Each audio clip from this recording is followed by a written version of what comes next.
Everyone leaves after this. Victoria Hale had spoken those 4 words to 7 different people over the past 3 years. 7 relationships that had started with promise and ended the moment she revealed the truth about who she really was.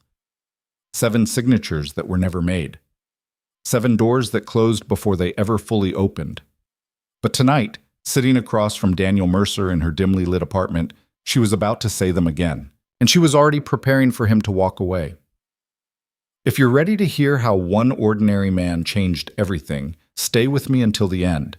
Like this video and comment what city you're watching from so I can see how far this story travels. 6 months before everything changed, Daniel Mercer's biggest concern was whether the coffee maker in the faculty lounge would survive another semester. He was 34 years old, perpetually tired, and living a life that had settled into comfortable predictability. Monday through Thursday, he taught American literature to undergraduates who were more interested in their phones than Hemingway. Friday through Sunday belonged entirely to Lily, his 8-year-old daughter, whose energy seemed inversely proportional to his own. Daniel's life was a carefully balanced equation. Work plus parenting equaled survival. There was no room for variables, no space for complications, and absolutely no time for romance.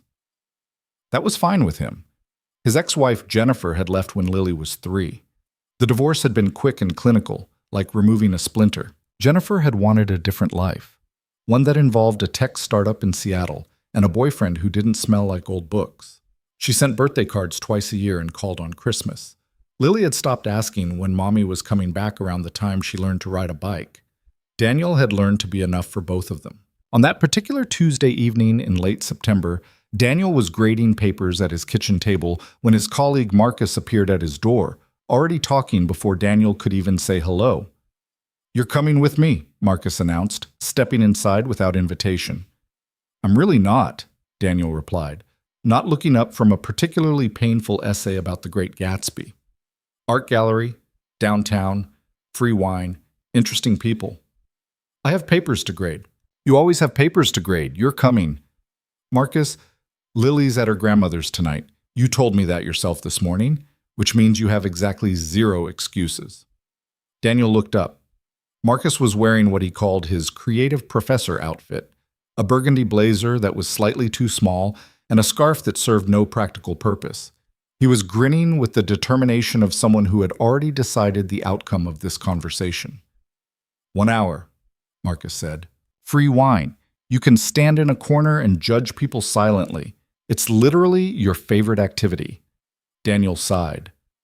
The essay in front of him claimed that Gatsby's green light was probably just a regular light that was green. He needed a break. 1 hour, he agreed. Marcus clapped his hands together. "Excellent. Wear something that doesn't have coffee stains." 30 minutes later, Daniel found himself standing in the Westbrook Gallery, a converted warehouse space in the arts district that smelled like expensive candles and pretension. The walls were covered with abstract paintings that looked like accidents rendered in primary colors. Well-dressed people clustered in small groups, speaking in the hushed tones reserved for galleries and libraries. Marcus had disappeared approximately 90 seconds after they arrived, last seen talking animatedly to a woman wearing a hat indoors. Daniel wandered through the space, wine glass in hand, feeling acutely aware of his coffee-stained blazer. He'd forgotten to change. He paused in front of a painting that appeared to be nothing more than 3 red circles on a white background. The placard beside it read, "Convergence number 7, $12,000. $12,000 for 3 circles, Daniel muttered. 3 circles that mean something to someone. The voice came from his left. Daniel turned to find a woman standing a few feet away, looking not at him, but at the painting. She was probably in her early 30s, with short dark hair cut in a precise style that looked both casual and intentional. She wore a simple black dress and no jewelry except for a watch that probably cost more than Daniel's car. "Do they mean something to you?" Daniel asked. "No," she said simply.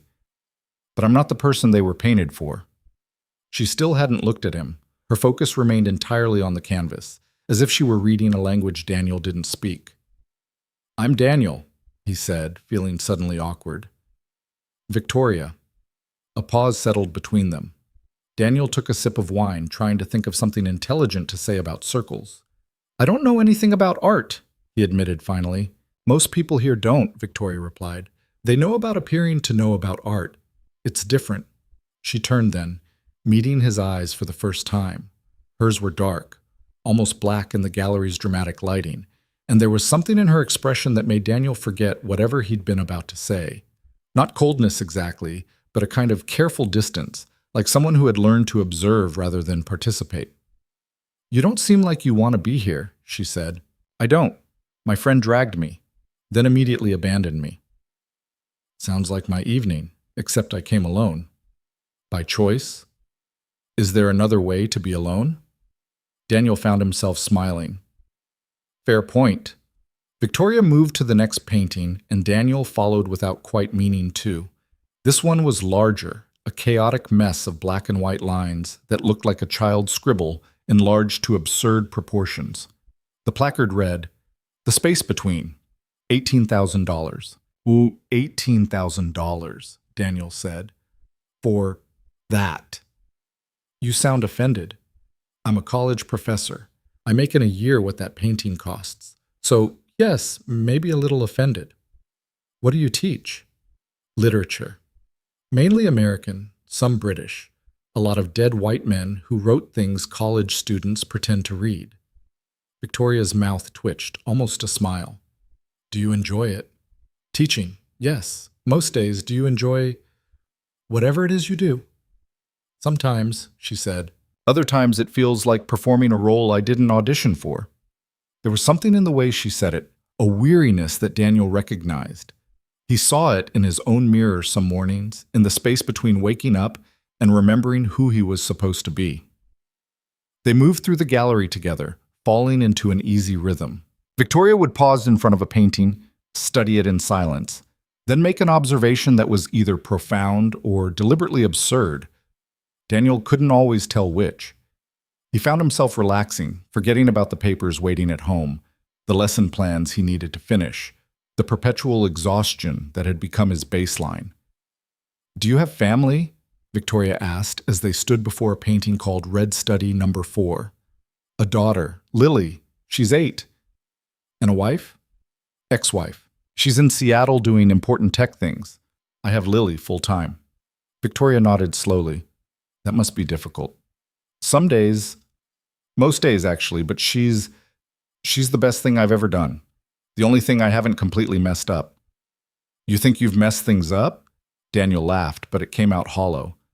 "I'm 34. I live in a rented house. I drive a car that makes concerning noises. My most significant relationship ended because I was boring. So yes, I think I've made some suboptimal life choices." "Boring isn't the worst thing to be. It's not the best." "No," Victoria agreed, "but it's honest. Most people spend their whole lives pretending to be more interesting than they are."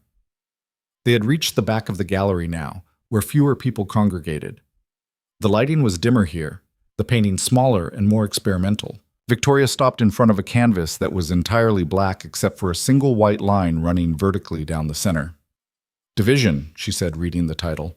"Artist unknown." "How can the artist be unknown? They're literally showing it in a gallery."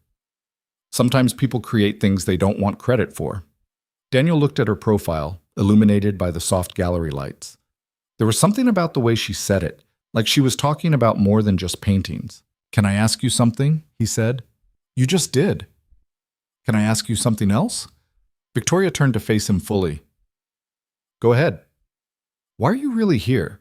You don't seem like someone who needs free wine and stranger conversation." For the first time since they'd started talking, Victoria seemed genuinely surprised. Her careful composure flickered, just for a moment. "Maybe I like stranger conversation," she said quietly. "Maybe it's easier than the alternative." "Which is?" "Conversation with people who think they already know who I am." Before Daniel could respond, the gallery lights flickered, a warning that closing time was approaching. People began drifting toward the exit, conversations wrapping up, wine glasses being deposited on trays. Marcus appeared from somewhere, scarf askew, looking pleased with himself. "Daniel, there you are. I met the most fascinating ceramic artist. We're going to get drinks. You should come." "I should probably head home," Daniel said. "Don't be boring." Victoria made a small sound, not quite a laugh, but close. Marcus noticed her for the first time. His eyes widened slightly, and Daniel watched something change in his expression. Recognition, maybe, or surprise. "Oh," Marcus said. "I didn't realize you were... I didn't see you talking to..." He trailed off, suddenly awkward.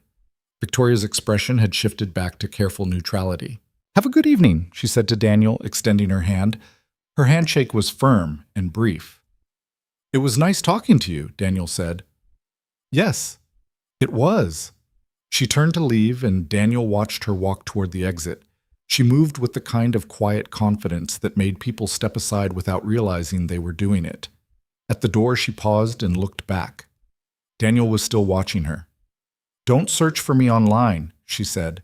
Then she was gone, disappearing into the rain-soaked street. "Do you have any idea who that was?" Marcus asked, his voice hushed.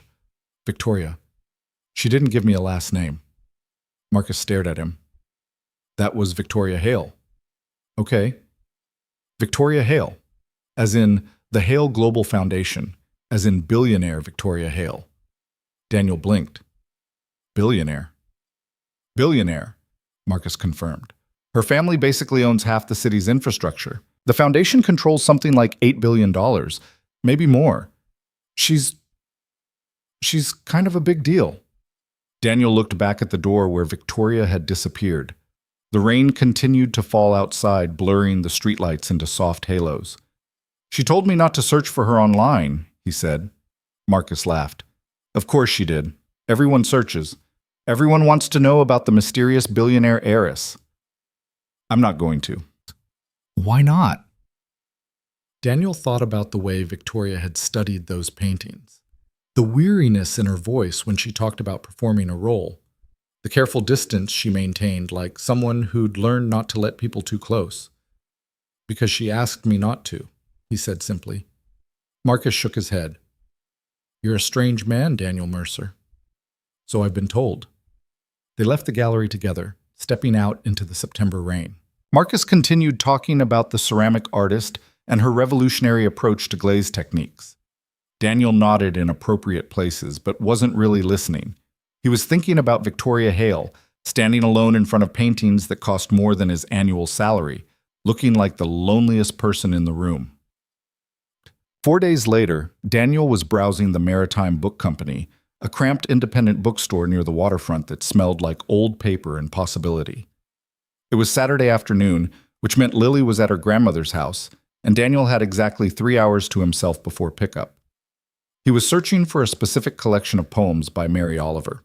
One of his students had asked about it, and the college library's only copy had mysteriously disappeared. He found himself in the poetry section, scanning spines, when someone spoke behind him.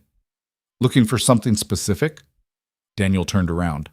Victoria Hale stood 3 feet away, holding the exact book he'd been searching for. For a moment, neither of them spoke. Daniel felt caught in some strange coincidence that seemed too deliberate to be real. "Mary Oliver," Victoria said, glancing at the cover. "Wild Geese?"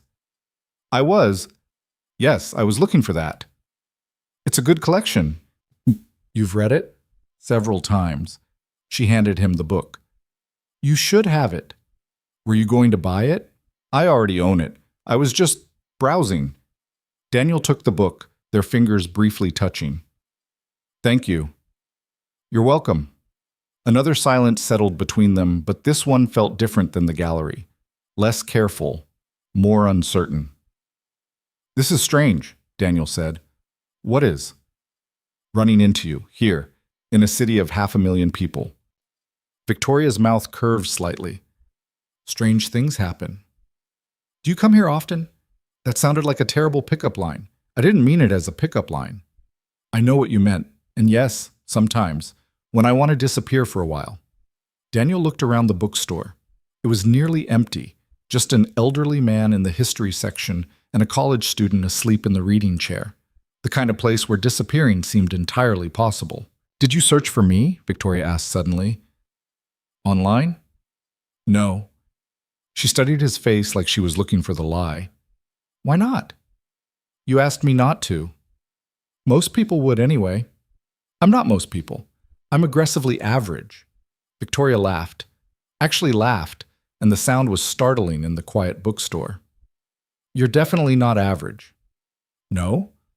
Average people don't actually listen when someone asks them for something. Daniel didn't know what to say to that, so he said nothing. They stood in the poetry section, surrounded by the accumulated words of people who'd spent their lives trying to express the inexpressible. There's a coffee shop 2 blocks from here, Victoria said. The Anchor. Do you know it? I do. Would you like to get coffee? Daniel's brain went through a rapid calculation. He had 2.5 hours before Lily pickup. The coffee shop was 15 minutes away. Coffee typically lasted 30 minutes, maybe 45. That left plenty of buffer time. Yes, he said. I would. Victoria smiled, not the careful half smile from the gallery, but something genuine. Good. They bought their books. Daniel got the Mary Oliver. Victoria bought a collection of essays about solitude, and walked to the Anchor through streets that were just beginning to show autumn color. The maple trees were turning gold at their edges, and the air had that particular crispness that meant summer was finally, truly over. The coffee shop was small and unpretentious, the kind of place that served actual coffee instead of 17 variations of sugar and foam. They sat at a corner table near the window, watching the river traffic drift by on the water. Tell me about your daughter, Victoria said, wrapping her hands around a ceramic mug. Lily. She's 8. She's brilliant and exhausting, and she asks approximately 4,000 questions per day. What kind of questions? Recently, why do people have to die? Why can't we fly? Whether I think her teacher is secretly a robot. Is her teacher secretly a robot? I'm not ruling it out. Mrs. Patterson has an unsettling amount of energy for someone teaching 3rd grade. Victoria smiled into her coffee. She sounds wonderful. Lily, not the possibly robot teacher. She is. She's everything.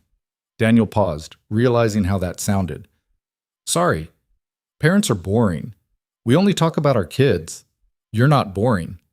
You've known me for a total of maybe 3 hours. Quality over quantity.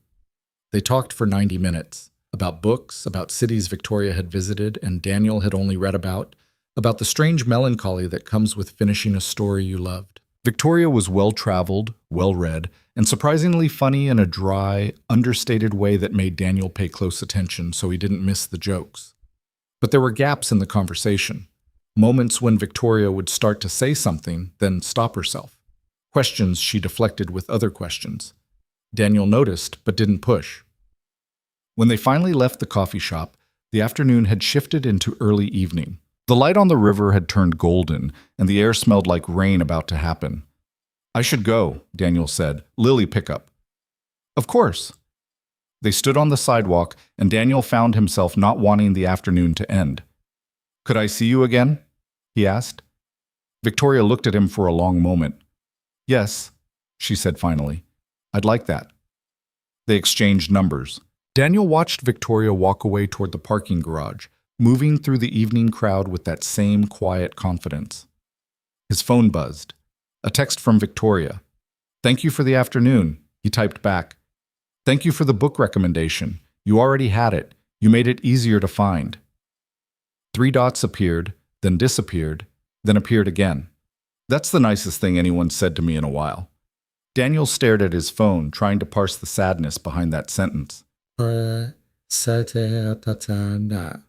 the next 3 weeks, they fell into a pattern. Coffee twice a week. Long walks along the river on Saturday afternoons when Lily was with her grandmother. Text messages that started as brief check-ins and evolved into actual conversations. Daniel learned things about Victoria in small increments. She was 32. She'd studied economics at Yale. She ran marathons but didn't talk about it. She'd lived in London for 2 years and still dreamed in British English sometimes. What she didn't talk about was her work, or her family, or anything that might explain why someone like her was spending time with someone like him. Daniel didn't push. He'd learned over the years that people revealed themselves when they were ready, not when you demanded it. But he noticed things, the way people looked at Victoria when they recognized her in public. At first their faces would light up, excitement, maybe even awe. Then something would shift. The excitement would become uncertainty. The awe would curdle into something more complicated. It happened at a restaurant, at the bookstore, At the farmer's market where Victoria bought flowers with the careful attention most people reserved for major purchases. People recognized her, started to approach, then stopped themselves. One evening, walking along the river as sunset painted the water gold and orange, Daniel finally asked, "Why do people look at you like that?" Victoria had been watching the light on the water. She went very still. "Like what?" "Like they want to talk to you, but they're afraid of something." A long silence. A tugboat passed on the river, its wake spreading in perfect V-shaped ripples. "Because they find out who I am," Victoria said quietly. "And then they decide it's too complicated." "Who are you?" She turned to look at him then, and there was something raw in her expression. Fear, maybe, or exhaustion. "I think you should come to my apartment," she said. "There's something I need to show you." Victoria lived in the Meridian Tower, a glass and steel building downtown that Daniel had always assumed was too expensive for actual humans to inhabit. The doorman nodded to Victoria with practiced courtesy, not quite making eye contact. The elevator rose smoothly to the 23rd floor. Neither of them spoke during the ascent. Victoria's apartment was exactly what Daniel expected, and nothing like it at the same time. Floor-to-ceiling windows overlooked the city lights. Minimalist furniture that probably cost more than Daniel's car. Art on the walls that might have been famous. He wouldn't have known. But there were also books. Everywhere, stacked on tables, lined up on shelves, piled on the floor near the reading chair. Real books, worn and read and loved. "Sit," Victoria said, gesturing to the couch. "I'll get wine." She disappeared into the kitchen. Daniel sat, feeling out of place in his jeans and university sweatshirt. Through the windows, the city spread out like a circuit board of light. Victoria returned with 2 glasses of red wine. She handed one to Daniel, then sat in the chair across from him, not next to him, maintaining distance. "I haven't been completely honest with you," she said. "Okay. You said you didn't search for me online." "I didn't." "Why not?" "You asked me not to." Victoria took a long sip of wine. "If you had, you would know that my family runs the Hale Global Foundation. We manage about $8 billion in investments. Infrastructure development, environmental conservation, urban planning. We're behind about 60% of the major construction projects in this city over the last decade." Daniel processed this information. "That sounds important." "It is. It's also complicated. Because when people know who I am, they start seeing opportunities instead of a person." "I don't understand." Victoria set down her wine glass. 2 years ago, I was engaged. His name was Christopher. We'd been together for 18 months. He was smart, charming, came from a good family. Everyone approved. She paused, staring at her hands. 3 weeks before the wedding, our legal team did a standard background check. They found emails. Christopher had been talking to a business partner about using the engagement to secure funding for a real estate project. He'd calculated exactly how much access to my family's network was worth. He had spreadsheets, Daniel. Actual spreadsheets about the financial value of marrying me. Daniel felt something cold settle in his stomach. Jesus. Before him, there was Marcus. Different Marcus, not your friend. He lasted 6 months before I discovered he was feeding information about family investments to a hedge fund. Before that, there was Elena. She wrote a tell-all book proposal about the real Victoria Hale before we'd even been dating a year. Victoria stood up, walked to the window, looked out at the city lights. "Everyone has a price. Everyone has an angle. That's what I've learned." "I don't," Daniel said. Victoria turned around. "You say that now." "I say that because it's true. I don't care about your money." "You don't care because you don't have access to it. It's easy to be noble about money you can't touch." Daniel felt a flash of something. Not quite anger, but close. "Is that what you think? That the only thing preventing me from using you is opportunity?" "I think you're a good person," Victoria said. "I think you're genuine and kind, and you actually listen when people talk. But I also think you don't know what it's like to have access to $8 billion. To see what you could do with it, what you could build, how you could help people. It changes the equation." "Then don't give me access." Victoria laughed, but it was hollow. "It doesn't work that way." "Why not?" She walked back to the chair, sat down, and pulled out her phone. A few taps, and then she turned the screen toward Daniel. It was a legal document, dense text, official letterhead. This is what everyone who wants to be part of my life has to sign, she said. It's called a relationship integrity agreement. Basically, it guarantees that you will never have financial access to my assets, my family's assets, or anything connected to the Hale name. You can't use my name for business ventures, can't leverage my connections, can't claim any financial support beyond what's explicitly agreed upon. Daniel skimmed the document. It was thorough to the point of being insulting. Everyone has to sign this? Everyone I've dated seriously? Everyone who gets close? And what happens if they refuse? Then I know they were waiting for access all along. Daniel handed back the phone. And if they sign it? Victoria's expression was unreadable. No one's ever signed it. The words hung in the air between them. Everyone leaves after this conversation, Victoria continued quietly. Some make excuses, some get angry, some just disappear. But they all leave. Because either they wanted access and now they can't have it, or they're offended that I would ask them to prove they didn't want access in the first place. She looked directly at Daniel, and he saw how tired she was. How many times she'd had this exact conversation. So now you know, she said. This is who I am. This is what comes with me. And if you want to leave, I understand. I won't be offended. I won't even be surprised. Daniel sat back on the couch, processing everything. The apartment, the agreement, the sadness in Victoria's voice when she said everyone leaves. He thought about the past 3 weeks, the conversations in coffee shops, the walks along the river, the text messages that made him smile at inappropriate moments during faculty meetings. He thought about Victoria standing alone in the art gallery, studying paintings like they held answers to questions she couldn't ask. He thought about how she'd looked when she laughed in the bookstore, surprised, like she'd forgotten that was something she could do. Can I ask you something? He said. Victoria nodded warily. Do you want me to sign this agreement? Or are you waiting to see if I walk away? She blinked. No one had asked her that before. Both, she said honestly. I'm always doing both. Daniel leaned forward, elbows on his knees. Send it to me. I'll read it, and I'll sign it. Victoria stared at him. What? The agreement. Send it to my email.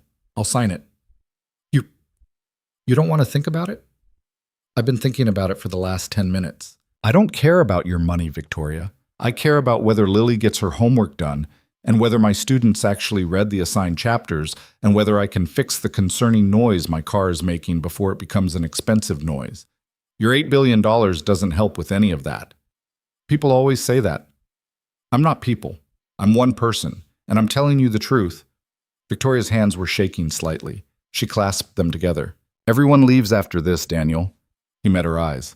Then let me be the first one who doesn't. Something shifted in Victoria's expression, a crack in the careful armor she wore. For just a moment, Daniel saw hope there, raw and frightened and trying desperately not to exist. Okay, she whispered. Okay. They sat in silence as the city lights flickered outside and the night deepened around them. And for the first time in 3 years, Victoria Hale thought maybe, just maybe, someone might actually stay. The agreement arrived in Daniel's email at 11:47 p.m. that same night. He was sitting at his kitchen table, grading papers that had been due 3 days ago when his phone chimed. The subject line read simply, R.I.A. Daniel Mercer. Daniel opened the attachment on his laptop.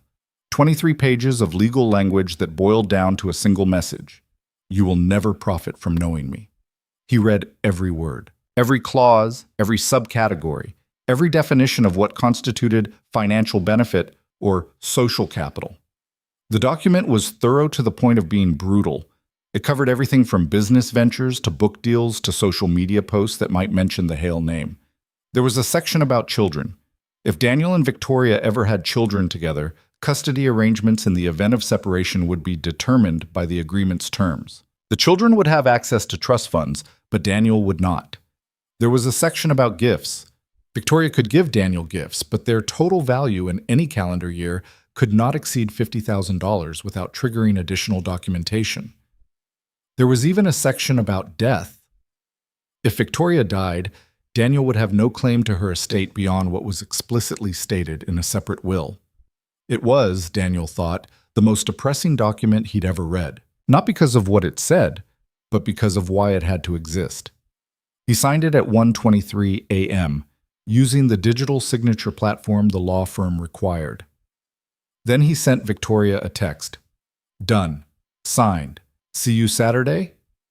Her response came 3 minutes later. You actually signed it. I said I would. People say a lot of things. I'm not people. We established this.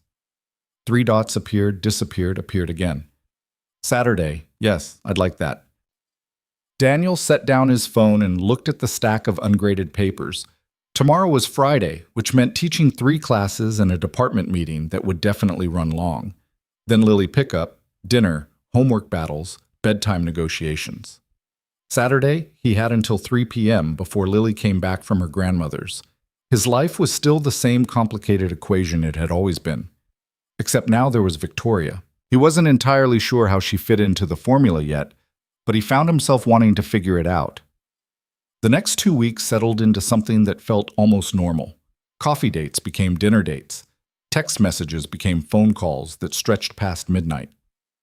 Victoria met Lily one Saturday afternoon at the Riverside Park. Casual, unplanned, just happening to be in the same place at the same time. Lily had been feeding ducks with bread that the signs explicitly said not to feed to ducks when Victoria appeared on the path, running gear soaked with sweat. Hi, Victoria said, slightly breathless. Hi, Daniel replied. This is Lily. Lily, this is my friend Victoria. Lily looked up from the ducks, assessing Victoria with the brutal honesty of 8-year-old judgment. You're pretty, Lily announced. Thank you, Victoria said. You're pretty too. I know. Are you my dad's girlfriend? Daniel felt his face heat. Lily. It's okay, Victoria said, crouching down to Lily's level. That's a fair question. What do you think I am? Lily considered this seriously. I think you're someone who makes my dad smile more. He smiles a lot when he looks at his phone now. Victoria glanced at Daniel, something soft in her expression. Does that bother you, that he smiles at his phone? No, it's better than when he looks sad at his phone. That happened a lot after Mom left. The honesty of it hit Daniel like a physical thing. He'd thought he'd hidden it better. Victoria stood up slowly. Your dad seems like a good person. He is.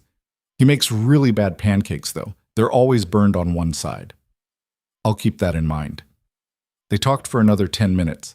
Victoria asking Lily about school, Lily explaining in exhaustive detail the social dynamics of third-grade recess politics. Then Victoria excused herself to finish her run, but not before Lily had extracted a promise that Victoria would come to her soccer game next weekend.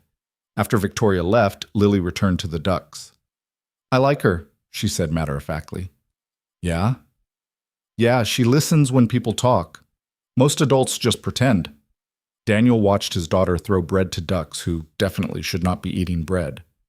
You're pretty smart, you know that? Obviously. And that night, after Lily was asleep, Victoria called. I'm sorry if I overstepped, she said, meeting Lily without more planning. You didn't overstep. She liked you. She's wonderful, smart, observant. She gets that from her mother, Daniel said automatically, then stopped. Actually, no, she gets that from herself. Victoria was quiet for a moment. Does it bother you? When Lily talks about her mother? No, yes, sometimes. It's complicated. You don't have to explain. I want to. Jennifer left because she wanted a different life. She wasn't cruel about it, wasn't dramatic.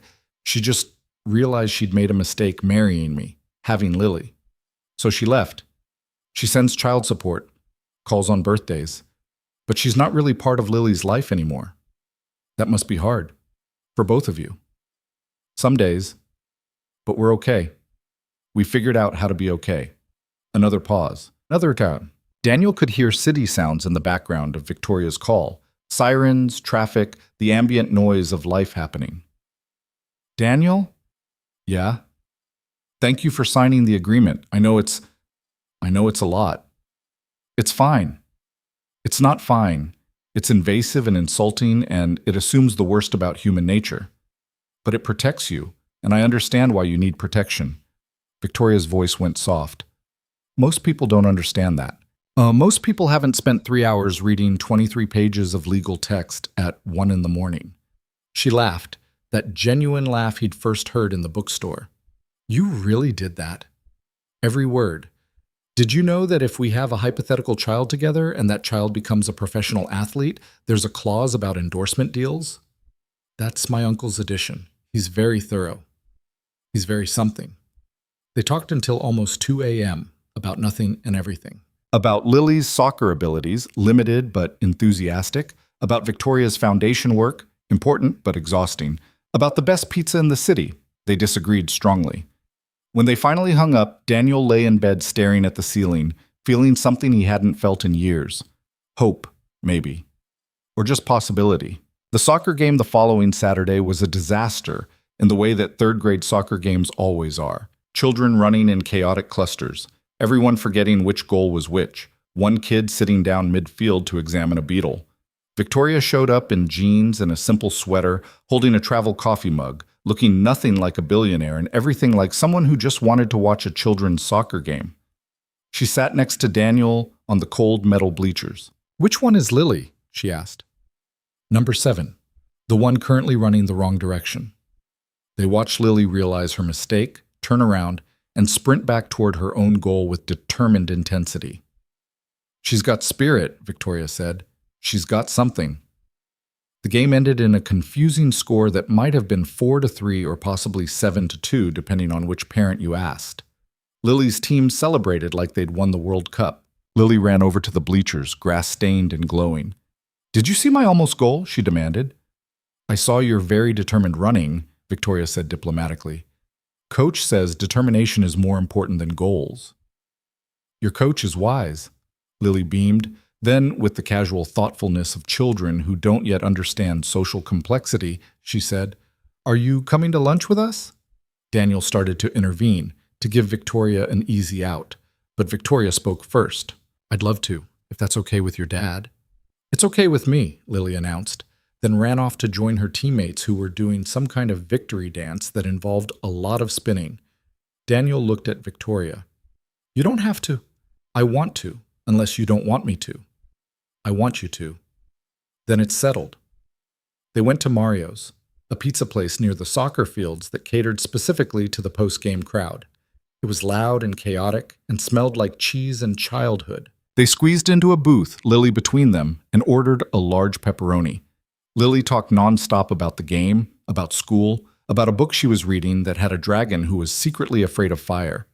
Victoria listened with complete attention, asking questions that showed she was actually interested, not just being polite.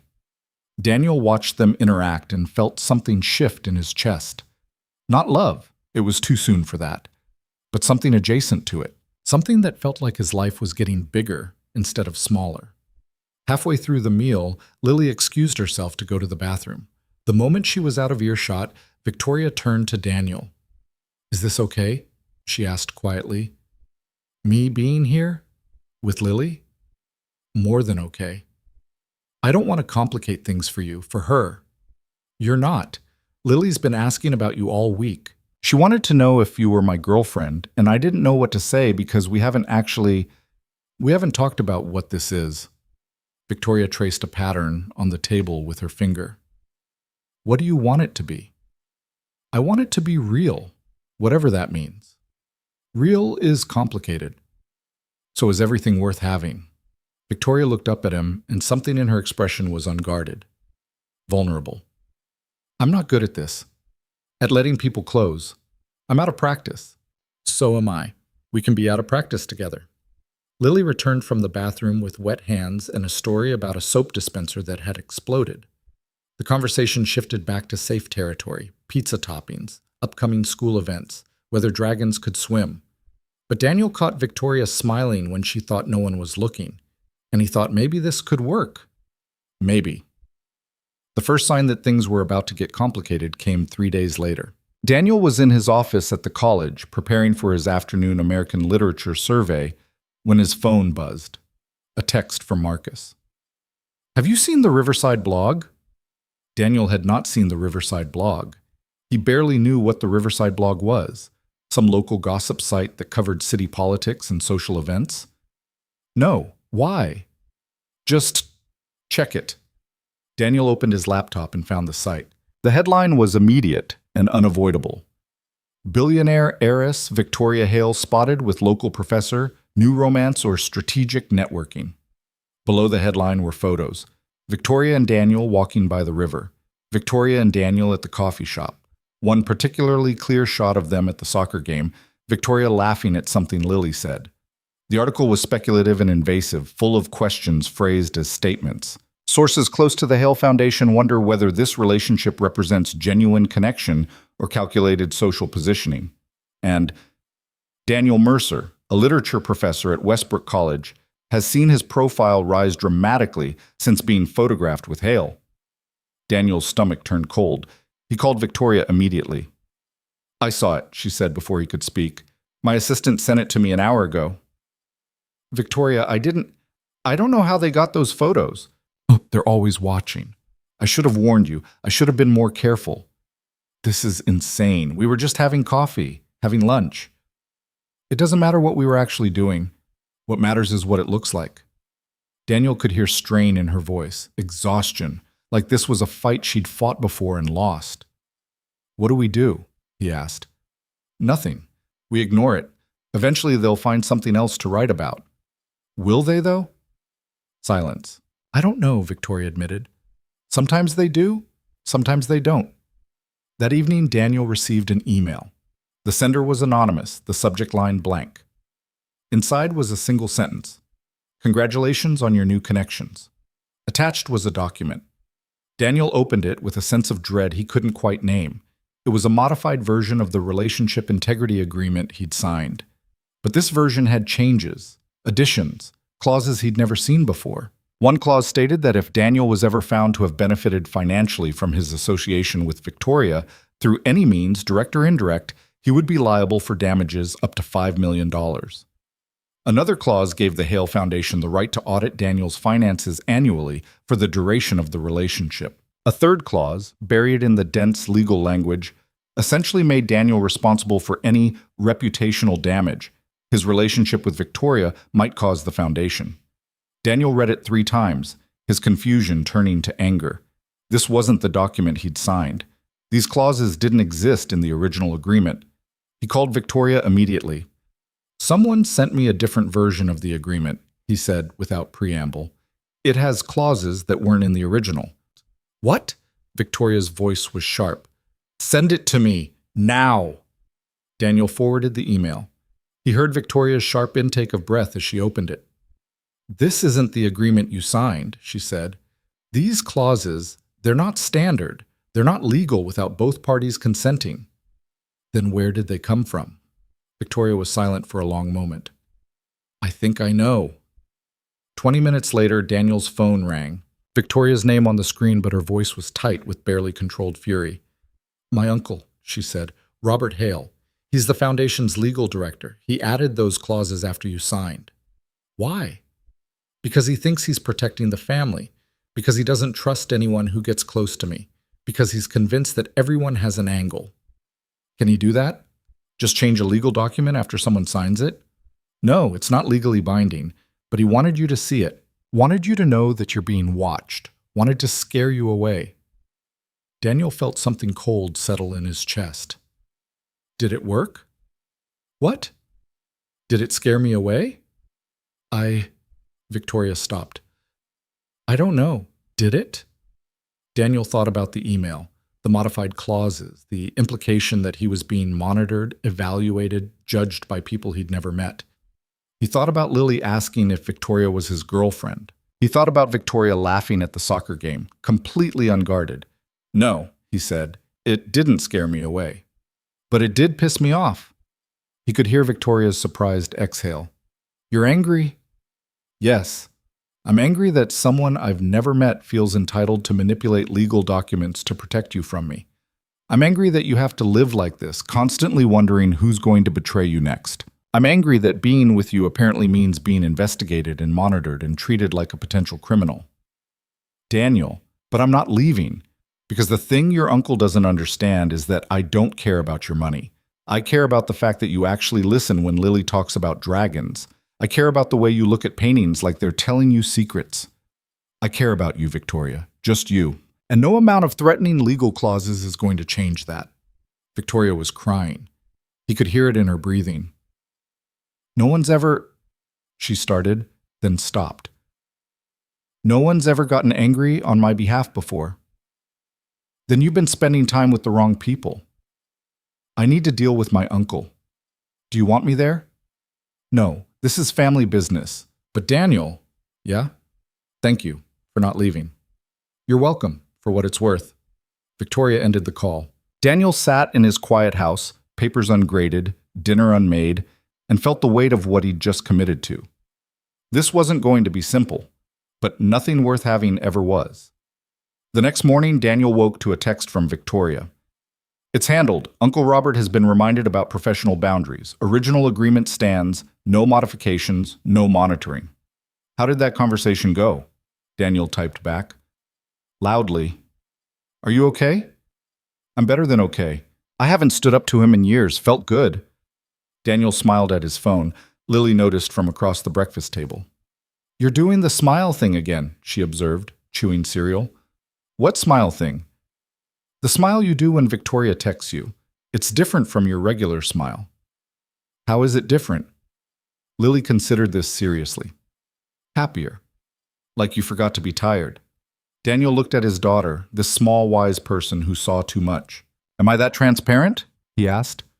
"Only to me," Lily said generously. "Other people probably don't notice." But people did notice.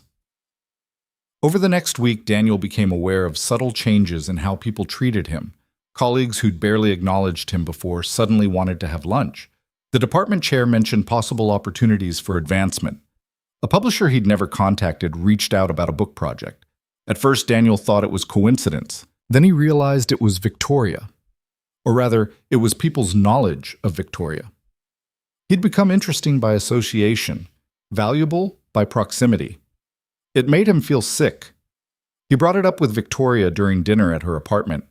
She'd cooked, actually cooked, not ordered in, and the result was surprisingly good pasta and surprisingly terrible garlic bread. "People are treating me differently," he said, pushing burned bread around his plate. "I know.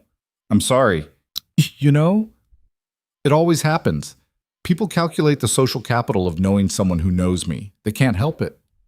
"It's gross." "Yes," Victoria agreed. "It is." "How do you stand it? Knowing that people's interest in you is always..." He searched for the word. "Contaminated." Victoria set down her fork. "I don't stand it. That's why I have the agreement. That's why I keep people at a distance. That's why before you, I'd mostly given up on the idea of actual connection." "Before me?" "Before you." They looked at each other across the table. The city lights glittered through the windows behind Victoria, but Daniel barely noticed them. "I don't want your money," he said.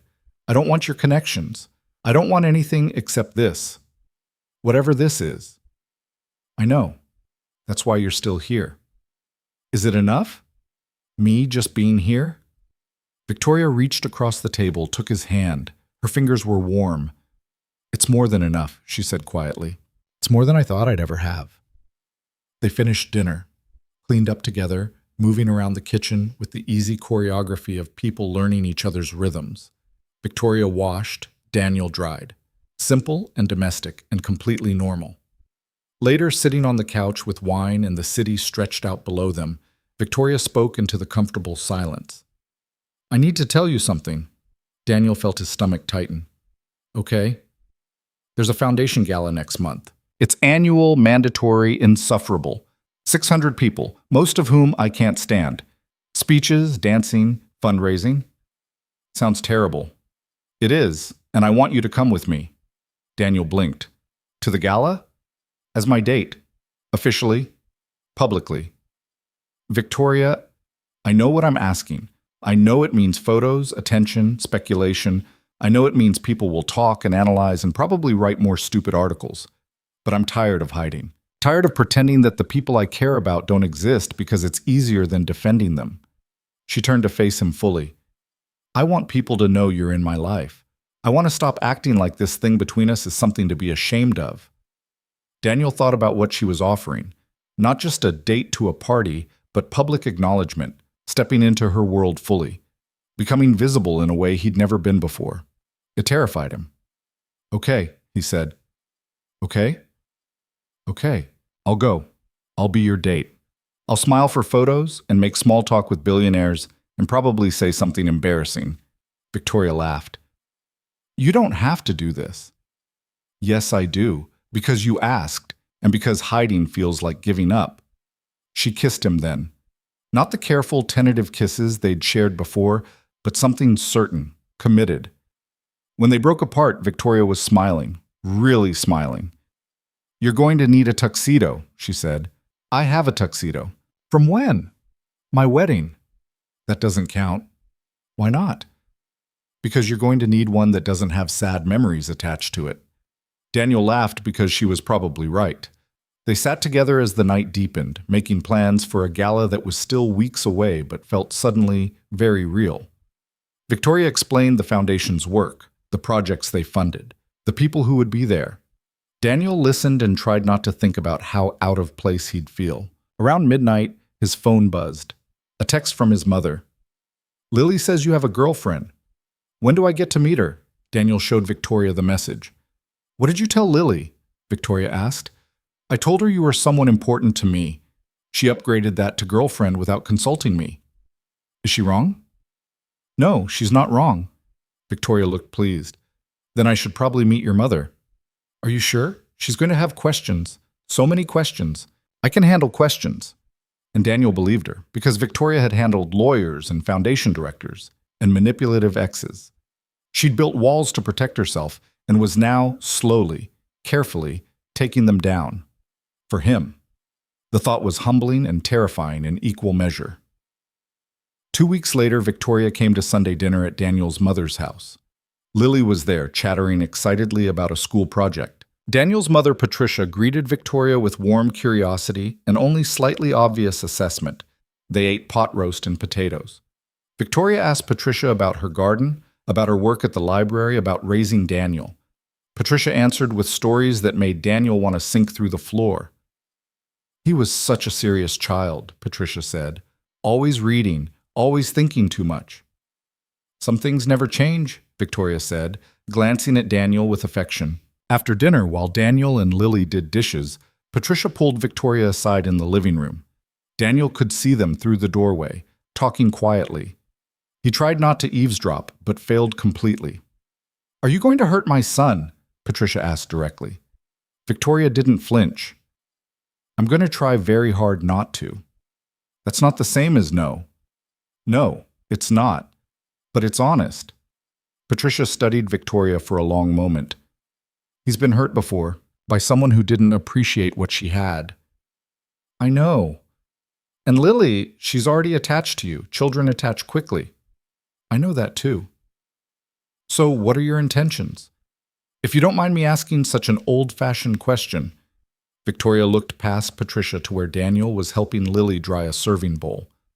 My intentions, she said slowly, are to show up, to be present, to not run away when things get complicated, to be worthy of the trust he's giving me. Patricia's expression softened.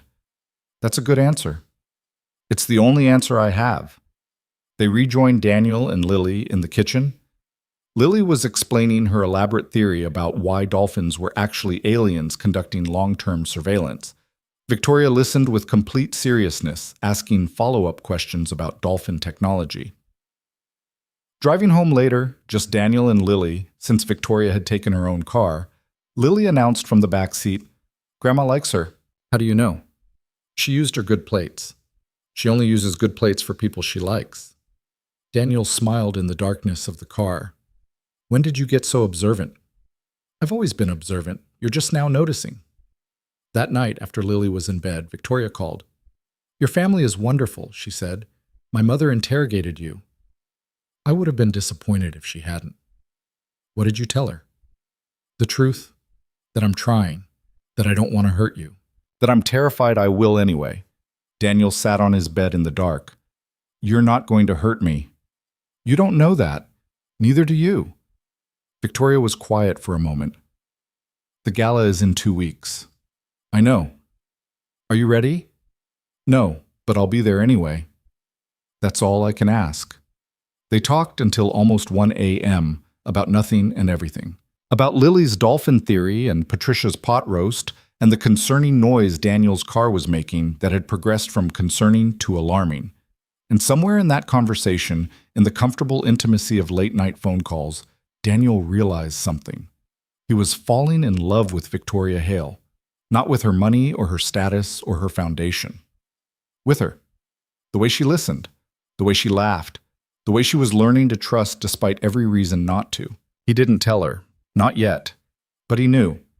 And that knowledge felt like both a promise and a risk, the kind of risk worth taking. The tuxedo fitting happened on a Thursday afternoon when Daniel should have been teaching modernist poetry. Instead, he stood on a platform in an upscale men's store while a tailor named Giorgio circled him like a predator assessing prey. "Arms up," Giorgio commanded. Daniel raised his arms. Giorgio made a disapproving sound and began marking the jacket with chalk. "You are tense," Giorgio observed. "The shoulders, they do not lie." "I'm nervous," Daniel admitted. "About the gala?" "About everything." Giorgio stepped back, studying his work. "The woman you are going with, she is important to you?" "Yes." "Then the tuxedo, it must be perfect. First impressions at these events, they matter. People will judge you in 3 seconds. The tuxedo, it gives you confidence." Daniel looked at himself in the three-way mirror. The man staring back looked unfamiliar, polished, put together. Nothing like the coffee-stained professor who graded papers at midnight. "I don't belong in this world," he said quietly. Giorgio paused in his pinning. "You belong where she wants you to belong. The rest is just fabric and fear." The tuxedo would be ready in a week. Daniel left the store feeling like he'd committed to something irreversible. Not just attending a gala, but stepping fully into Victoria's life. Becoming visible. Becoming part of her world in a way that couldn't be undone. His phone rang as he reached his car. Victoria's name on the screen. "How was the fitting?" she asked. "Humbling. Your tailor thinks I have anxiety issues." Giorgio is perceptive. He also charged more than I make in a month. "I'm paying for the tuxedo, Daniel. We discussed this." "I know, it still feels weird." Victoria sighed. "I have $8 billion. Let me buy you a tuxedo." "When you put it that way, it sounds reasonable." "Because it is reasonable." Daniel leaned against his car, watching people hurry past on the downtown sidewalk. Normal people with normal problems. "Are you sure you want to do this? Bring me to the gala? It's not too late to change your mind." "I'm not changing my mind. People are going to talk. People are already talking. At least this way they'll talk about something real." There was steel in her voice, determination. Daniel had learned to recognize it over the past weeks. It appeared when Victoria made decisions that scared her, but that she refused to back away from. "Okay," he said, "then I'll be there. In my obscenely expensive tuxedo, trying not to embarrass you." "You could never embarrass me." "I could definitely embarrass you. I once called the dean by the wrong name for an entire semester." Victoria laughed. "What did you call him?" "Richard. His name is Robert." "That's not even close." "I know. He was very patient about it." They talked for another 10 minutes before Victoria had to go to a foundation meeting. After hanging up, Daniel sat in his car and thought about what was coming. Not just the gala, but everything it represented. He was about to become publicly linked to Victoria in a way that would change how people saw him, how they treated him, how they calculated his worth. The thought made his skin crawl. But the alternative, staying hidden, keeping their relationship private, acting like he was ashamed of being with her, felt worse. That evening, he picked up Lily from school and found her unusually quiet on the drive home. "What's wrong?" he asked. "Nothing." "Lily." She sighed dramatically. "Emily said her mom saw pictures of you and Victoria online. She said Victoria is really rich and you're probably only dating her for money." Daniel's hands tightened on the steering wheel. "What did you say?" "I said that was stupid. You don't even like money. You still have the same phone from like 100 years ago." "It's been 3 years." "That's basically 100. Daniel pulled into their driveway and turned to face his daughter. "People are going to say things about me and Victoria. Not all of it will be nice. Some of it will be mean and unfair." "Because she's rich?" "Because people make assumptions. They think they understand things they don't." Lily considered this seriously. Do you love her?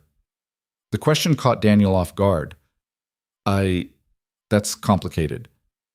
No, it's not. Either you do or you don't. When did you get so wise? I've always been wise. You just notice it more when I say things you agree with. Daniel smiled despite himself. I care about her very much. Is that enough of an answer? For now, Lily said generously, but eventually you're going to have to figure it out. She was right, of course. Daniel had been avoiding the word love, even in his own thoughts, as if not naming it would keep it manageable, controllable. But feelings didn't work that way. The weekend before the gala, Victoria invited Daniel and Lily to her family's estate in the countryside. Daniel had known the Hale family owned property outside the city, but he'd pictured something modest, a nice house, maybe some land. What he found instead was essentially a private compound. The main house was a sprawling colonial structure surrounded by gardens, a tennis court, a pool, and what appeared to be a separate guest house that was larger than Daniel's entire rental. "This is where you grew up?" Daniel asked as they pulled up the circular driveway. "Part-time," Victoria said from the passenger seat. "We also had the apartment in the city. This was for weekends and summers." "It's like a castle," Lily breathed from the back seat. "It's too big," Victoria said quietly. "Always has been." They were greeted by a woman Victoria introduced as Mrs. Chen, who managed the estate. She welcomed them warmly and showed them to their rooms, plural, because apparently giving a guest a single room would have been insufficient.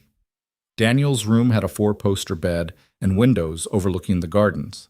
Lily's room had a window seat and built-in bookshelves and a bathroom with a tub large enough to swim in. "This is insane," Daniel said when Victoria found him standing in his room, staring at the furniture that was probably worth more than his car. "It's just a house." "It's really not." Victoria sat on the edge of the bed. "Does it bother you? The money? The size of everything?" "No." "Yes. Maybe. I don't know." Daniel ran his hand through his hair. "It's just a lot to process. The difference between your world and mine. They're the same world now." "Are they, though?" Victoria stood, walked to the window. "I grew up in this house feeling alone. Money doesn't fix that. Size doesn't fix that. I had everything and nothing at the same time." Daniel joined her at the window. Below, Lily was exploring the gardens with Mrs. Chen, exclaiming over flowers and fountains. "She's happy," Victoria observed. "She's easy to make happy. Just give her books and questions and people who listen." "Like you." "I try." They stood in comfortable silence, watching Lily discover a koi pond with apparent delight. "My parents aren't here this weekend," Victoria said. "They're in Europe, foundation business, but they'll be at the gala. Will they approve of me?" "I don't care if they approve." "That's not an answer." Victoria turned to face him. "My father will be polite and distant. He's polite and distant to everyone. My mother will ask you questions designed to determine your net worth, your family connections, and your long-term intentions. Neither of them will be openly hostile, but neither will be warm." "Sounds delightful." "It's going to be fine. You'll be fine. And if anyone makes you uncomfortable, we'll leave." "You can't leave your own family's gala." "Watch me." There was that steel again, that refusal to compromise on things that mattered. Daniel kissed her, softly at first, then deeper. When they broke apart, Victoria's careful composure had cracked into something more vulnerable. "I'm scared," she admitted. "Of what?" "That this is too good. That I'll mess it up. That you'll realize what you've gotten into and decide it's not worth the complications." Daniel cupped her face in his hands. "I'm already in it, complications and all. And I'm not going anywhere." "You keep saying that." "Because it keeps being true." They spent the afternoon exploring the estate. Lily discovered a library that made her gasp with joy. Floor-to-ceiling books, a rolling ladder, leather chairs positioned near massive windows. She immediately claimed a corner and began pulling volumes off shelves with systematic determination. "I'm never leaving," she announced. "You have school on Monday," Daniel reminded her. I'll do correspondence courses." "From this chair." Victoria laughed. "You can come back whenever you want. The library isn't going anywhere." Lily looked up from a book about ancient Egypt. "Really?" "Really." The simplicity of the offer, the genuine warmth in Victoria's voice, made Daniel's chest tighten. This was what Victoria had meant about having everything and nothing. She could offer Lily access to a private library, a estate, resources most people could only dream of. But what Lily responded to wasn't the luxury. It was the kindness. That evening, they had dinner on the terrace overlooking the gardens. Mrs. Chen had prepared salmon and roasted vegetables and a chocolate cake that Lily declared the best thing she'd ever eaten. As the sun set, painting the sky in shades of orange and pink, Lily asked the question Daniel had been waiting for. "Victoria, why do you have so much money?" Victoria didn't flinch. "My family has been investing for a long time. We're careful with money and we've been lucky." "What do you do with it?" "We try to use it to help people, build things communities need, protect environments, support education." "Like schools?" Schools, sometimes libraries, parks, medical research." Lily considered this seriously. "So you're like a superhero, but with money instead of powers." Victoria smiled. "I've never thought of it that way, but sure."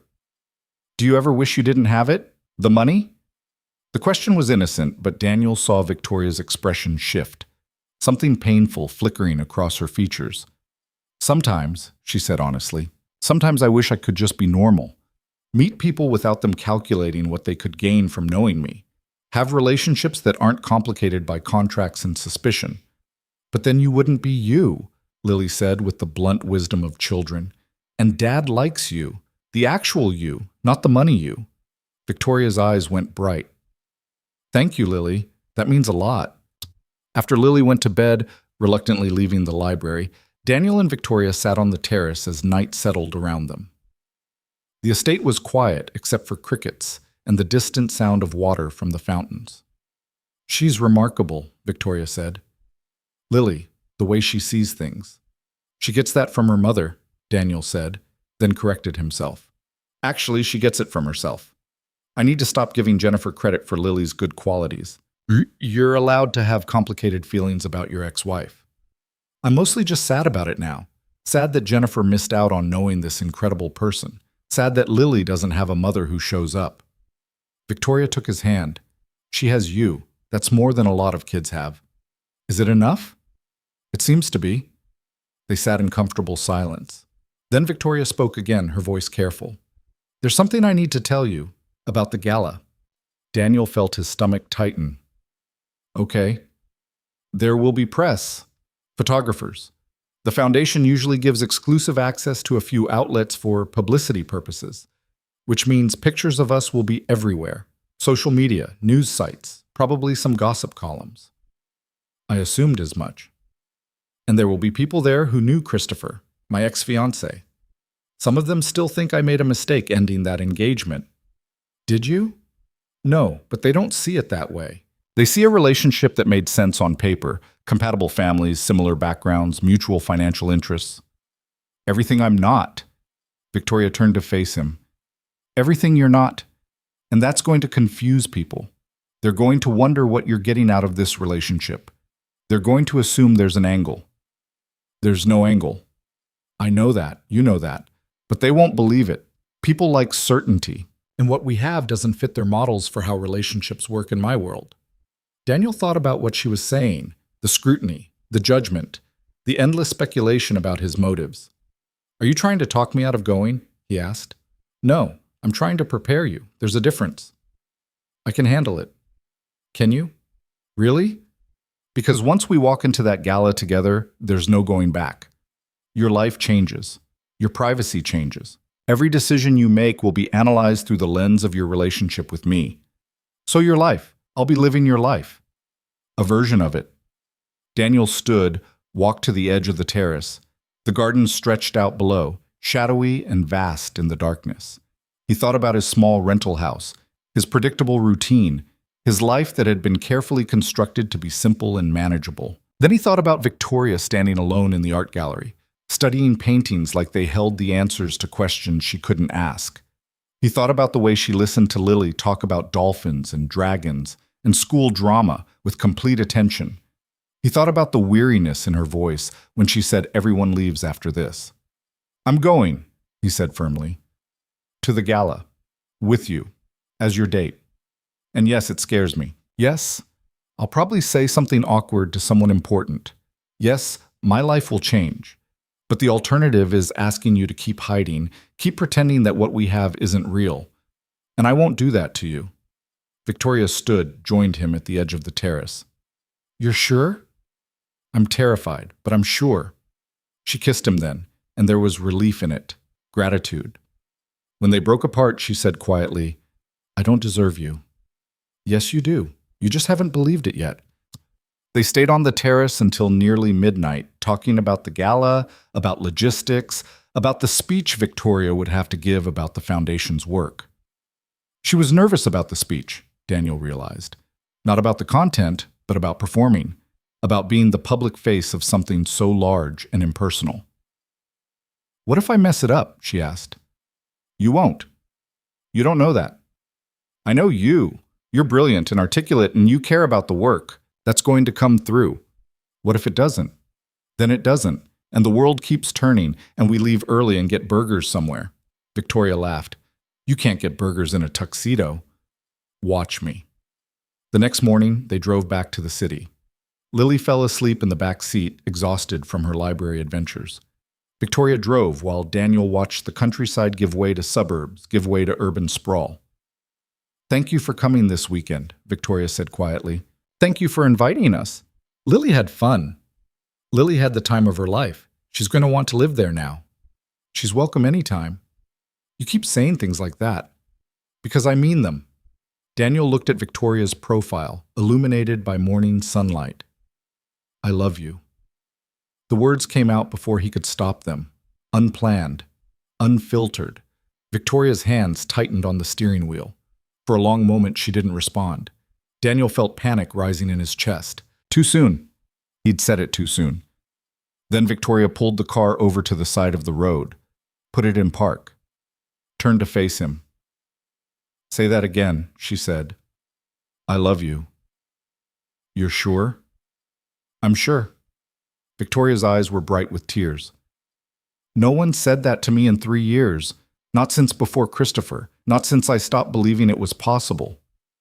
It's possible. I love you too, she said, and her voice broke on the words. I love you.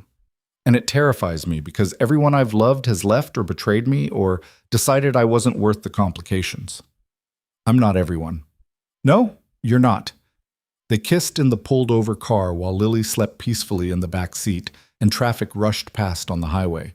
It wasn't romantic, it wasn't picturesque, but it was real. And real was what they both needed. The week before the gala passed in a blur of preparation. Victoria had meetings with the foundation board, final approvals on the event program, dress fittings, and 1,000 small details that apparently went into hosting 600 people for dinner. Daniel graded papers, taught classes, and tried not to think about the fact that his face was about to be plastered across society pages. 3 days before the event, Marcus cornered him in the faculty lounge. So you're really doing this, Marcus said, going public with Victoria Hale at the biggest social event of the season. Apparently, you know people are going to lose their minds. So I've been told. Marcus studied him carefully. Are you okay? Really? Daniel poured coffee that had been sitting in the pot since morning. I'm in love with her, Marcus. Like, actually in love. And I don't care who knows it. That's either very brave or very stupid. Probably both. For what it's worth, I think you're good for her. She seems lighter when she's with you. Lighter? Less guarded. More like an actual person instead of a carefully constructed public image. Daniel had never thought of it that way, but Marcus was right. Victoria in private was different from Victoria in public. Softer, more open, more willing to be vulnerable. I just hope I don't screw it up, Daniel admitted. You won't. You're too earnest to screw things up spectacularly. That's the worst compliment I've ever received. Marcus grinned. I'm here all week. The night before the gala, Victoria came to Daniel's house for dinner. Nothing fancy, just spaghetti and pre-made sauce and garlic bread that didn't burn. Lily was at her grandmother's for the weekend, which meant the house felt strangely quiet. They ate at the small kitchen table, the same table where Daniel graded papers and Lily did homework and life happened in its ordinary way. I like your house, Victoria said, looking around the modest kitchen. It's a rental. The dishwasher doesn't work and the heat is temperamental. I still like it. It feels lived in, real, as opposed to your apartment. My apartment feels like a hotel, beautiful but impersonal. You could change that. I could, Victoria agreed. I've just never seen the point. It's just me there. The casual sadness in that statement made Daniel's chest ache. It doesn't have to be just you. Victoria set down her fork. Are you saying what I think you're saying? I'm not saying anything specific, just pointing out that options exist. Daniel, we don't have to talk about it now. I'm just saying, future possibilities, things to consider. Victoria smiled, but there were tears in her eyes. You keep surprising me. Good surprises or bad surprises?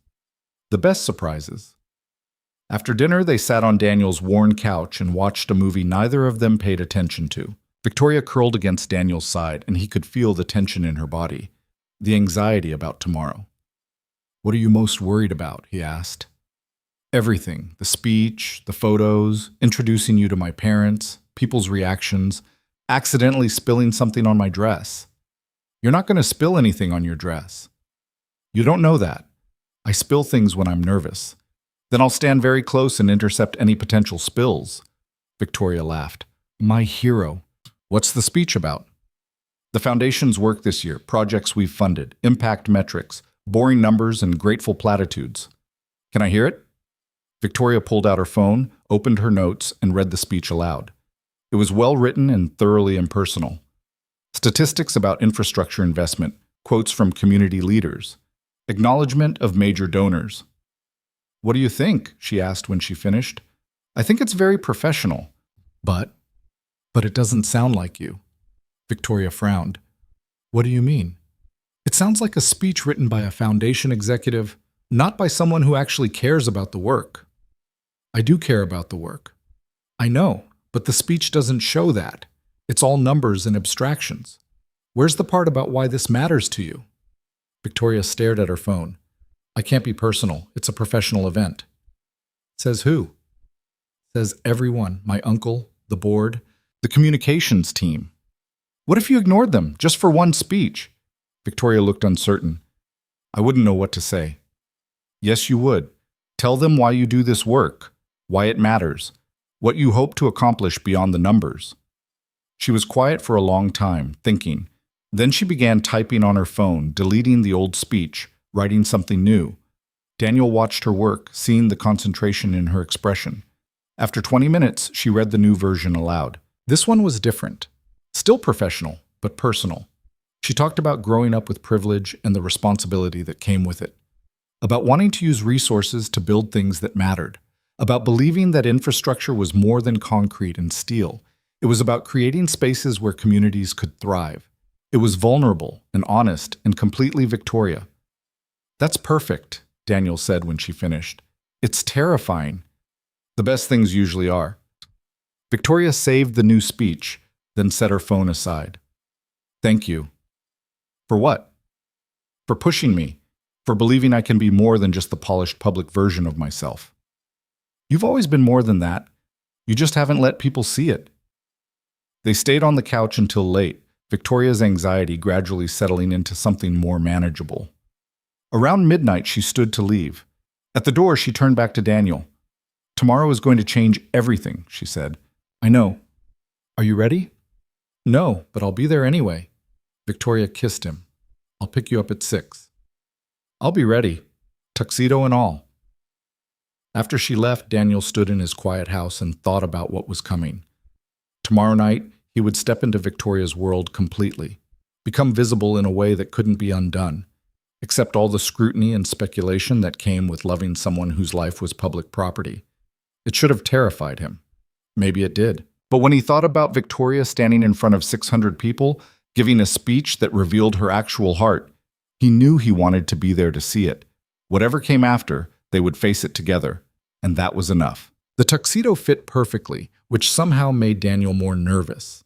He stood in front of his bedroom mirror at 5:30, adjusting his bow tie for the 4th time. Behind him, Lily sat on his bed, swinging her legs and providing commentary. You look fancy, she observed. I look uncomfortable. Same thing. Daniel turned to face her. Are you sure you're okay staying at Grandma's tonight?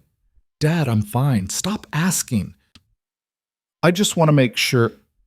I'm going to eat pizza, watch movies, and stay up too late. It's basically the best night ever. Patricia appeared in the doorway, car keys in hand.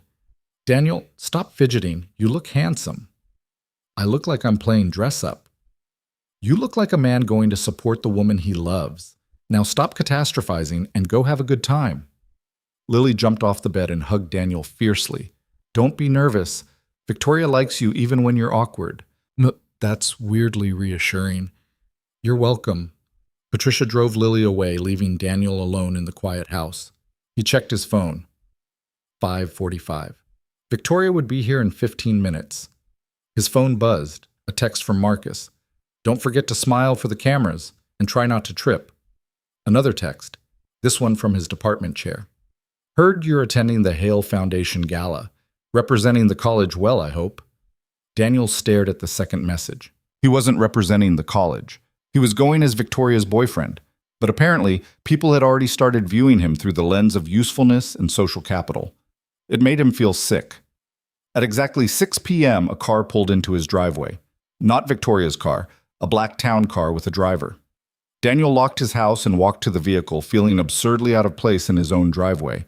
The driver opened the back door. Victoria was inside, and Daniel forgot how to breathe. She wore a deep blue gown that caught the evening light. Her hair was styled differently, more formal, but her expression when she saw him was pure relief. Hi, she said. Hi. Daniel slid into the car beside her. You look incredible. You clean up well yourself. Giorgio's work, not mine. The driver closed the door and they pulled away from Daniel's modest rental house. Victoria took Daniel's hand and he felt how cold her fingers were. Nervous? He asked. Terrified. The speech? Everything. The speech. My parents, the photographers, introducing you to 600 people who are going to judge every word you say. No pressure then, Victoria laughed shakily. I'm sorry, I'm not selling this well. You don't have to sell it, I'm already in. She squeezed his hand. I keep waiting for you to realize what you've gotten into. I know what I've gotten into. A relationship with someone I love who happens to have complicated family dynamics and too much money. I can handle complicated. Can you? We're about to find out. The drive downtown took 20 minutes. Victoria spent most of it reviewing her speech on her phone, muttering lines under her breath. Daniel watched the city pass by outside the window and tried to calm the anxiety churning in his stomach. The grand hall was lit up like a beacon, photographers already stationed outside the entrance. Daniel could see people in formal wear ascending the steps, flashes going off like small explosions. That's a lot of cameras, he said. I should have warned you better.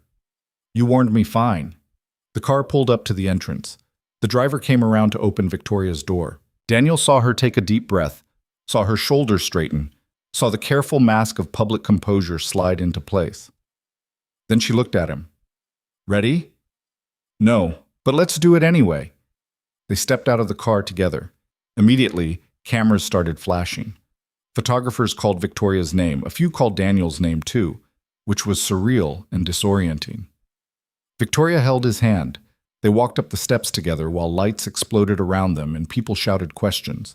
Victoria, who's your date? Is this a new relationship? What's your name, sir? Daniel kept his eyes forward and tried to smile. Tried to look like someone who belonged here. Tried not to think about how these photos would be everywhere tomorrow. Inside the grand hall, the assault of cameras stopped. The space was magnificent. Marble floors, crystal chandeliers, walls draped in fabric that probably cost more than Daniel's car. Round tables filled the room, each set with elaborate centerpieces and more silverware than seemed necessary. People turned to look as Victoria entered. Daniel felt the weight of their attention, the subtle shift in conversation as people recognized her and began speculating about him. Victoria! A woman in a silver gown approached, arms extended. She was probably in her late 50s, elegant in a way that suggested professional maintenance and old money. Mother, Victoria said, accepting a brief air kiss near each cheek. You look lovely. As do you, darling, and this must be Daniel. Victoria's mother turned her attention to Daniel with the focused intensity of a scientist examining a specimen. Daniel Mercer, he said, extending his hand. It's nice to meet you, Mrs. Hale. Margaret, please. Her handshake was brief and calculated. Victoria has mentioned you. Has she? Briefly. She said you teach literature, American and British, at Westbrook College. How interesting. Margaret's tone suggested it was anything but. And you have a daughter? Lily. She's 8. From a previous marriage. It wasn't a question. Margaret had done her research. Yes, Daniel said simply. Margaret's smile was polite and empty. Well, I'm sure you'll have a lovely evening. Victoria, your father wants to speak with you before the program begins. She swept away, leaving Daniel and Victoria standing in the crowded entry hall. That was uncomfortable, Daniel said quietly. That was her being polite. Wait until dinner. Something to look forward to. Victoria's father materialized from somewhere in the crowd. Richard Hale was tall, silver-haired, and possessed the kind of commanding presence that made people step aside without realizing it. Victoria, he said, nodding to his daughter. Then to Daniel, Mr. Mercer. Mr. Hale, thank you for having me. Victoria speaks highly of you. Richard's expression gave away nothing. I understand you work in academia. I teach, yes. Important work. Undervalued, certainly. It was impossible to tell if Richard was being sincere or subtly condescending. Daniel decided to assume the best.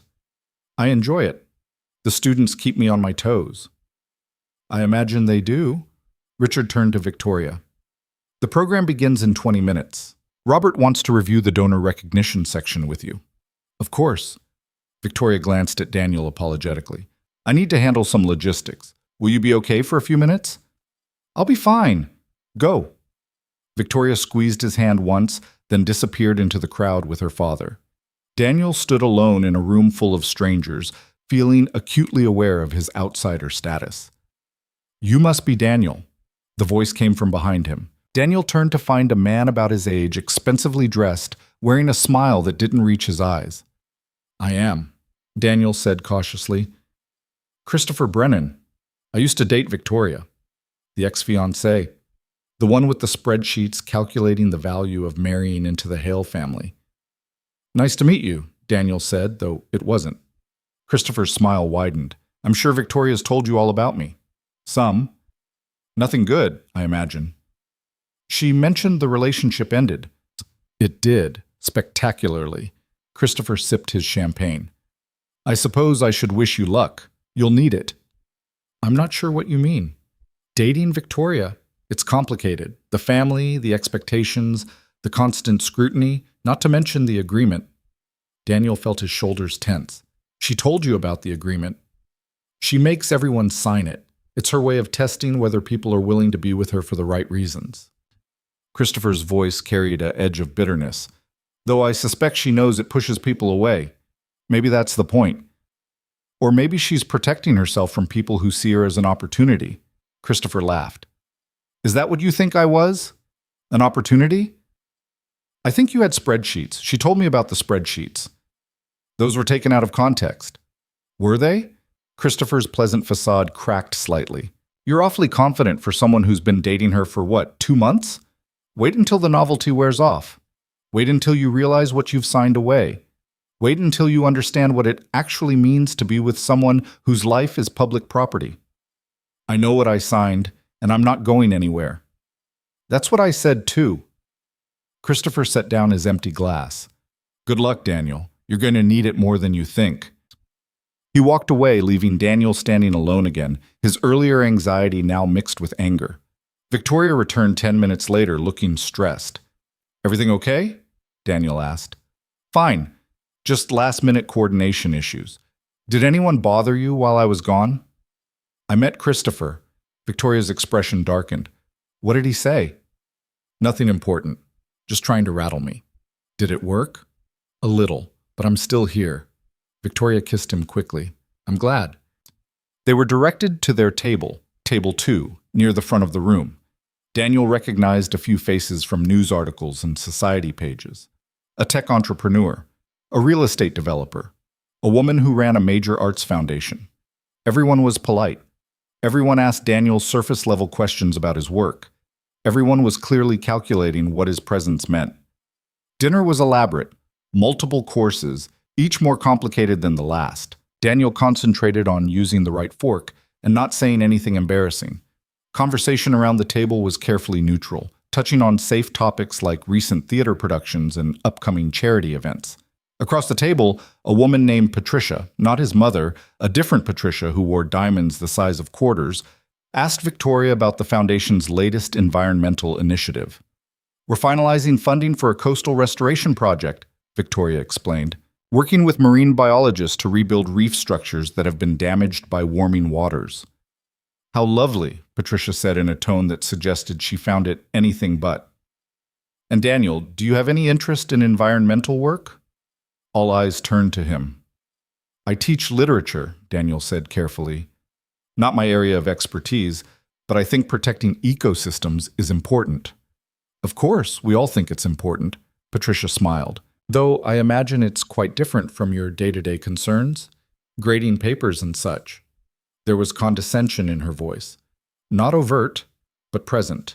The subtle implication that his work was small and insignificant compared to moving millions of dollars to save coastlines. "Different scales," Daniel agreed. "But both matter." "Certainly." The conversation moved on. Daniel felt Victoria's hand find his under the table, squeezing once in solidarity. After dinner, the program began.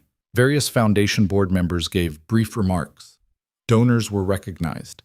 A video played showing the Foundation's work over the past year, beautifully produced images of infrastructure projects and smiling community members. Then it was Victoria's turn. She walked to the podium with perfect posture, the epitome of professional competence. Daniel watched her take the microphone, watched her scan the crowd of 600 faces. She pulled out her phone instead of printed notes. Daniel saw several board members exchange glances. This wasn't protocol. Victoria began to speak. "Good evening. I'm supposed to give you statistics tonight, numbers about how many projects we funded, how many communities we served, how much impact we generated per dollar invested." She paused. "Those numbers are important. They're in the program if you want to review them. But I want to talk about why those numbers matter." Daniel saw Richard Hale shift uncomfortably. Margaret's expression was unreadable. Victoria continued, her voice growing stronger. "I grew up with extraordinary privilege. I never worried about whether my school would have books or if my neighborhood would have safe places to play. I took for granted that the infrastructure around me worked because I never experienced it failing." She looked directly at the audience.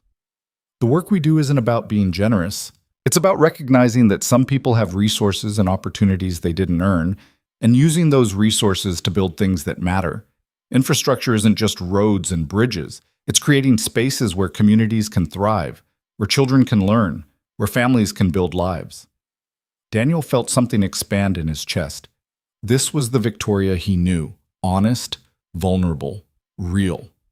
"This year we funded 17 major projects, but behind each project are people, families, communities that deserve the same opportunities I had without earning them. That's what this work is about. That's why it matters." She paused, looking down at her phone. "Someone recently reminded me that numbers and abstractions don't show what we actually care about. So I'm telling you directly, I care about this work because I believe privilege comes with responsibility. Because I want to build things that last beyond my lifetime. Because I think we can do better than just maintaining the status quo." The room was silent. Daniel could see people shifting in their seats, uncertain how to respond to this departure from the usual polished presentations. Victoria concluded simply, "Thank you for supporting this work. Thank you for believing it matters. Let's keep building things worth building." She stepped away from the podium. For a moment, nothing happened. Then someone began to clap. Others joined. Within seconds, the entire room was applauding. Daniel stood, clapping harder than anyone. Across the room, he saw a few board members looking pleased. Others looked uncomfortable. Richard and Margaret's expressions were inscrutable. But Victoria looked relieved, like she'd finally said something true in a room that expected performance. She returned to their table, sitting down beside Daniel. Under the table, he squeezed her hand. "You were perfect," he whispered. "I went off script." "I know. That's why it was perfect." The program continued with a brief presentation from the foundation's investment director. Then music began, a small orchestra in the corner, and people started moving to the dance floor. "Dance with me?" Victoria asked. "I'm not a good dancer." "Neither am I. We'll be terrible together." They moved to the floor. Daniel placed one hand on Victoria's waist, took her other hand in his. They swayed to music that was probably expensive and classical. "Your parents looked surprised," Daniel said. "My parents were horrified. I never deviate from approved messaging." "Any regrets?" "None. You were right. The speech needed to be real." They danced in silence for a moment. Around them, other couples moved in practice steps. Everyone looked polished, perfect, like they'd been preparing for this their entire lives. "I don't belong here," Daniel said quietly. "Yes, you do. Look around. Everyone here is important, influential, rich. I'm a college professor who drives a car that makes concerning noises." Victoria pulled back slightly to look at him. "You know what I see when I look around? A lot of people performing, pretending, calculating social capital with every conversation. You're the only person here who's completely genuine. That doesn't make me belong. It makes you the only person I want to be with." They continued dancing. The song changed to something slower. Victoria rested her head on Daniel's shoulder, and he felt how tense she still was. "What are you thinking about?" he asked. "How much I want to leave? How much I want to take off these shoes and get burgers and go back to your house and watch bad movies?" "We can leave." "Not yet. I need to stay for the networking portion. Make nice with donors. Pretend I care about their opinions on foundation strategy." "How long?" "Another hour, maybe 2. Daniel groaned quietly. "I'll never make it." "Yes, you will. Because you're stubborn, and you love me." "That's true." They danced until the song ended. Then Victoria was pulled away by a board member who wanted to introduce her to a potential major donor. Daniel returned to their table alone. For the next 90 minutes, he watched Victoria work the room. She was brilliant at it, moving from conversation to conversation, remembering names, asking relevant questions, making people feel important. This was a different Victoria than the one who'd given the honest speech. This was Victoria in performance mode, polished, professional, slightly untouchable. Daniel understood why she needed both versions, why the honest Victoria couldn't exist full-time in this world. It would exhaust her. Around 10:30, a man approached Daniel's table. He was older, probably mid-60s, with sharp eyes and an expensive suit. "Mr. Mercer, I don't believe we've met. Robert Hale, Victoria's uncle, the one who'd modified the agreement." Daniel stood. "Mr. Hale, I wanted to introduce myself. Victoria has spoken about you." "Has she?" "Briefly, she mentioned you signed the relationship integrity agreement." "I did." Robert studied Daniel carefully. "Most people don't. They find it offensive. I found it necessary, given Victoria's circumstances." Very diplomatic. Robert's smile was thin. "Tell me, Mr. Mercer, what are your intentions with my niece?" The question was direct and aggressive. Daniel felt anger flicker in his chest. "My intentions are to be in a relationship with her, to support her, to be there when she needs me. And when the relationship ends, what then? I don't plan for it to end. No one plans for relationships to end, yet they do. And when this one ends, you'll have signed away any potential benefit from having known her. I'm aware of what I signed. Are you? Because that agreement is binding. You cannot leverage your relationship with Victoria for financial gain. You cannot use her name, her connections, or her resources for personal advancement. I understand. Do you? Because I've added additional monitoring protocols, regular financial audits, verification that you're maintaining appropriate boundaries. Daniel's hands clenched. You modified the agreement without my consent. Robert's expression hardened. I did what was necessary to protect my family. From me? From anyone who might exploit Victoria's vulnerability. She has a history of poor judgment in relationships. That's not your decision to make. I'm the Foundation's legal director. Protecting the Hale name is literally my responsibility. Daniel took a step closer. Let me be clear, Mr. Hale. I don't care about your monitoring. I don't care about your suspicions. I signed the agreement in good faith, and your modifications were not only inappropriate but legally questionable. Victoria already knows what you did, and she's already corrected it. Robert's eyes narrowed. She told you. She did. Because unlike the people you're apparently used to dealing with, we actually communicate. We trust each other. Revolutionary concepts, I know.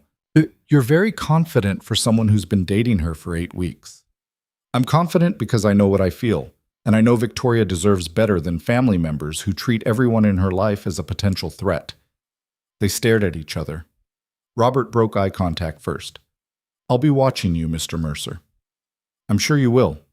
Robert walked away. Daniel sat back down, adrenaline making his hands shake. He'd just confronted a billionaire foundation director at a formal gala, in front of 600 witnesses.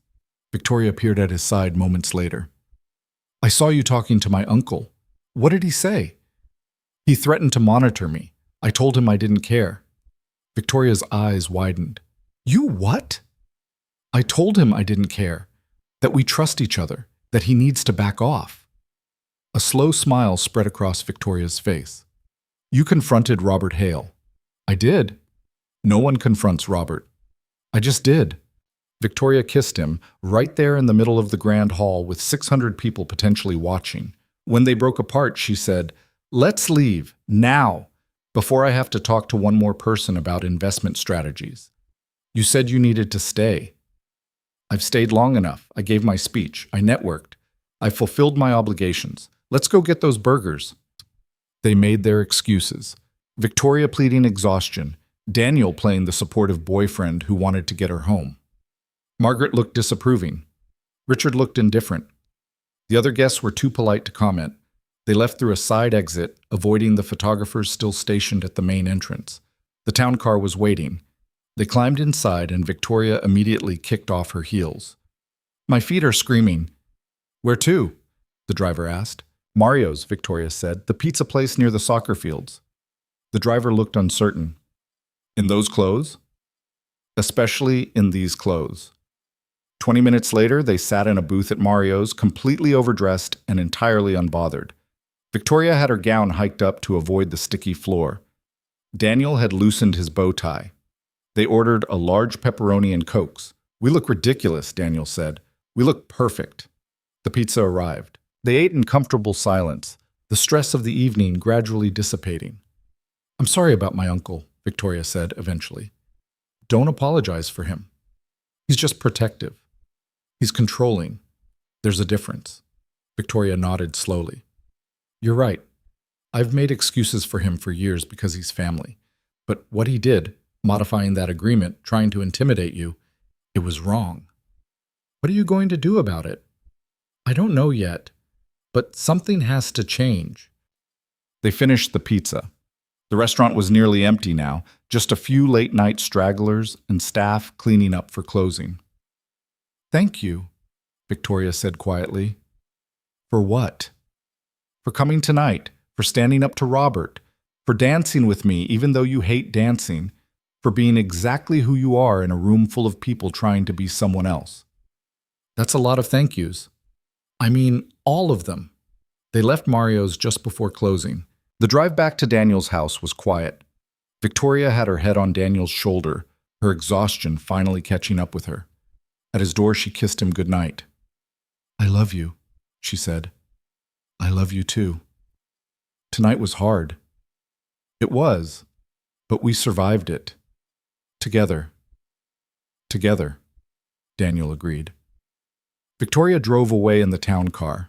Daniel stood in his doorway, still wearing his tuxedo, and thought about everything that had happened. The cameras, the scrutiny, Christopher's warnings, Robert's threats, Margaret's cool assessment, and through it all, Victoria, honest and vulnerable and brave enough to give a speech that revealed her actual heart. His phone buzzed. A text from Victoria. Thank you for staying. He typed back, Thank you for asking me to. Inside his quiet house, Daniel changed out of the tuxedo and into sweatpants. He checked his phone one more time before bed and saw that photos from the gala were already appearing online. There he was, walking up the steps with Victoria, dancing with her, sitting beside her at dinner. The comments were exactly what he expected. Speculation about who he was, questions about his motives, criticism of his appearance, his background, his worthiness. It stung more than he'd expected. But then he thought about Victoria's smile when he'd confronted her uncle, the way she'd looked at him when she said, "I love you." And he realized that public opinion didn't actually matter.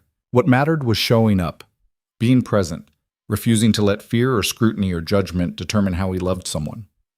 Daniel turned off his phone and went to bed. Tomorrow would bring more complications, more questions, more people trying to calculate the value of his relationship with Victoria. But tonight, he'd stood beside her in front of 600 people. He'd stayed, and that was enough. The photos from the gala were everywhere by Monday morning. Daniel discovered this when he walked into the faculty lounge and found 3 colleagues already looking at their phones, speaking in hushed tones that stopped the moment they saw him. "Morning," he said, heading for the coffee pot. "Morning," they chorused back, too quickly, too brightly. Marcus appeared at his elbow. "You've seen the articles?" "No, I've been avoiding them." "Probably smart." Marcus pulled out his phone anyway. "But you should know what people are saying." The headlines were variations on a theme. Victoria Hale makes rare public appearance with mystery professor. Billionaire heiress steps out with new boyfriend. Who is Daniel Mercer? The articles themselves were worse. Speculative pieces about Daniel's background, his finances, his previous marriage. One particularly invasive article had found photos of his rental house and estimated its value, comparing it to Victoria's apartment with obvious implication. The comment sections were brutal, people questioning his motives, people defending Victoria from the obvious gold digger, people criticizing his appearance, his age, his profession, his worthiness. "This is insane," Daniel muttered. "This is what happens when you date someone famous," Marcus said. "Welcome to public life." Daniel set down his phone. "I need to teach in 10 minutes. I can't think about this right now." "Fair enough. But Daniel?" "Yeah?" "Don't read the comments. Nothing good ever happens in comment sections." The advice came too late. Daniel had already read them. His morning lecture on Fitzgerald was distracted at best. Students kept glancing at him with new interest, clearly having seen the photos. One brave sophomore raised her hand during discussion of The Great Gatsby and asked, "Professor Mercer, is it true you're dating Victoria Hale?" Daniel paused. "My personal life isn't relevant to our discussion of Gatsby's relationship with Daisy." "But it's kind of related, right? Class differences, social mobility, the American dream." The class tittered. Daniel felt his face heat. "Let's stay focused on the text," he said firmly. After class, 3 students approached asking for selfies. Not because they cared about American literature, but because he was dating someone famous. Daniel declined politely and retreated to his office. His phone had 17 missed calls, 6 from numbers he didn't recognize, 4 from his mother, 3 from Victoria, 2 from Marcus, 1 from the department chair, 1 from a number labeled Riverside Blog. He called Victoria first. "I'm sorry," she said immediately. "I should have prepared you better. I didn't think they'd be this aggressive." "It's fine." "It's not fine. They published your address, Daniel. That's not okay." Daniel looked out his office window at the parking lot below. "What do I do?" "Nothing. Ignore them. Eventually they'll find someone else to write about." "When?" "I don't know. Maybe a few weeks. Maybe longer." "Victoria, I know this is hard. If you want to step back, take a break from public appearances. I understand." Daniel thought about what she was offering. The easy out. The return to privacy and normalcy. "No," he said. "I'm not stepping back. I'm just adjusting to the new reality." He heard Victoria's exhale of relief. "You're sure?" "I'm sure. But I might need help figuring out how to handle this." "I'll help. Whatever you need." They talked for another 20 minutes, Victoria explaining how she dealt with media attention, what to ignore, what to address, when to simply say no comment. It was like learning a new language, the language of public life. After hanging up, Daniel returned his mother's calls. "Are you okay?" Patricia asked immediately. "I saw the articles. They're horrible." "I'm fine, Mom." "They called you a gold digger. You, who still uses the phone from 3 years ago because you're too cheap to upgrade." Despite everything, Daniel smiled. "The irony isn't lost on me." "Is Victoria okay?" "She's handling it better than I am. She's used to this." "No one should have to be used to that kind of invasion." Patricia paused. "Are you sure about this relationship?" Not because of Victoria, but because of everything that comes with her? It was the same question everyone seemed to be asking in various forms. Are you sure? Is it worth it? Do you know what you're doing? I love her, Mom. That makes it worth it. Even if it means living like this, with photographers and articles and people judging every decision you make, even then, Patricia was quiet for a moment. You're braver than I thought, or more stubborn. Those are often the same thing. That evening, Daniel picked up Lily from school. She was unusually quiet on the drive home, staring out the window instead of chattering about her day. Everything okay? Daniel asked. Some kids at school were talking about you. Daniel's hands tightened on the steering wheel. What were they saying? That you're famous now because of Victoria, that you're going to be rich, that we're going to move to a mansion. What did you tell them? That they're stupid and we're not moving anywhere. Lily turned to look at him. We're not moving, right? No, sweetheart, we're not moving. Good. I like our house. Me too. Lily went back to staring out the window. Emily's mom said Victoria is too good for you. The casual cruelty of it made Daniel flinch. What do you think? I think Victoria is really great, and you're really great, and that's all that matters. When did you get so wise? I've always been wise. You just notice it more when I say things you agree with. At home, Daniel made spaghetti while Lily did homework at the kitchen table. His phone kept buzzing with notifications, more articles, more comments, more strangers offering opinions about his life. He turned off notifications and focused on dinner. Victoria called around 8 after Lily was in bed. How was your day? She asked. Surreal. Students wanted selfies. Colleagues looked at me differently.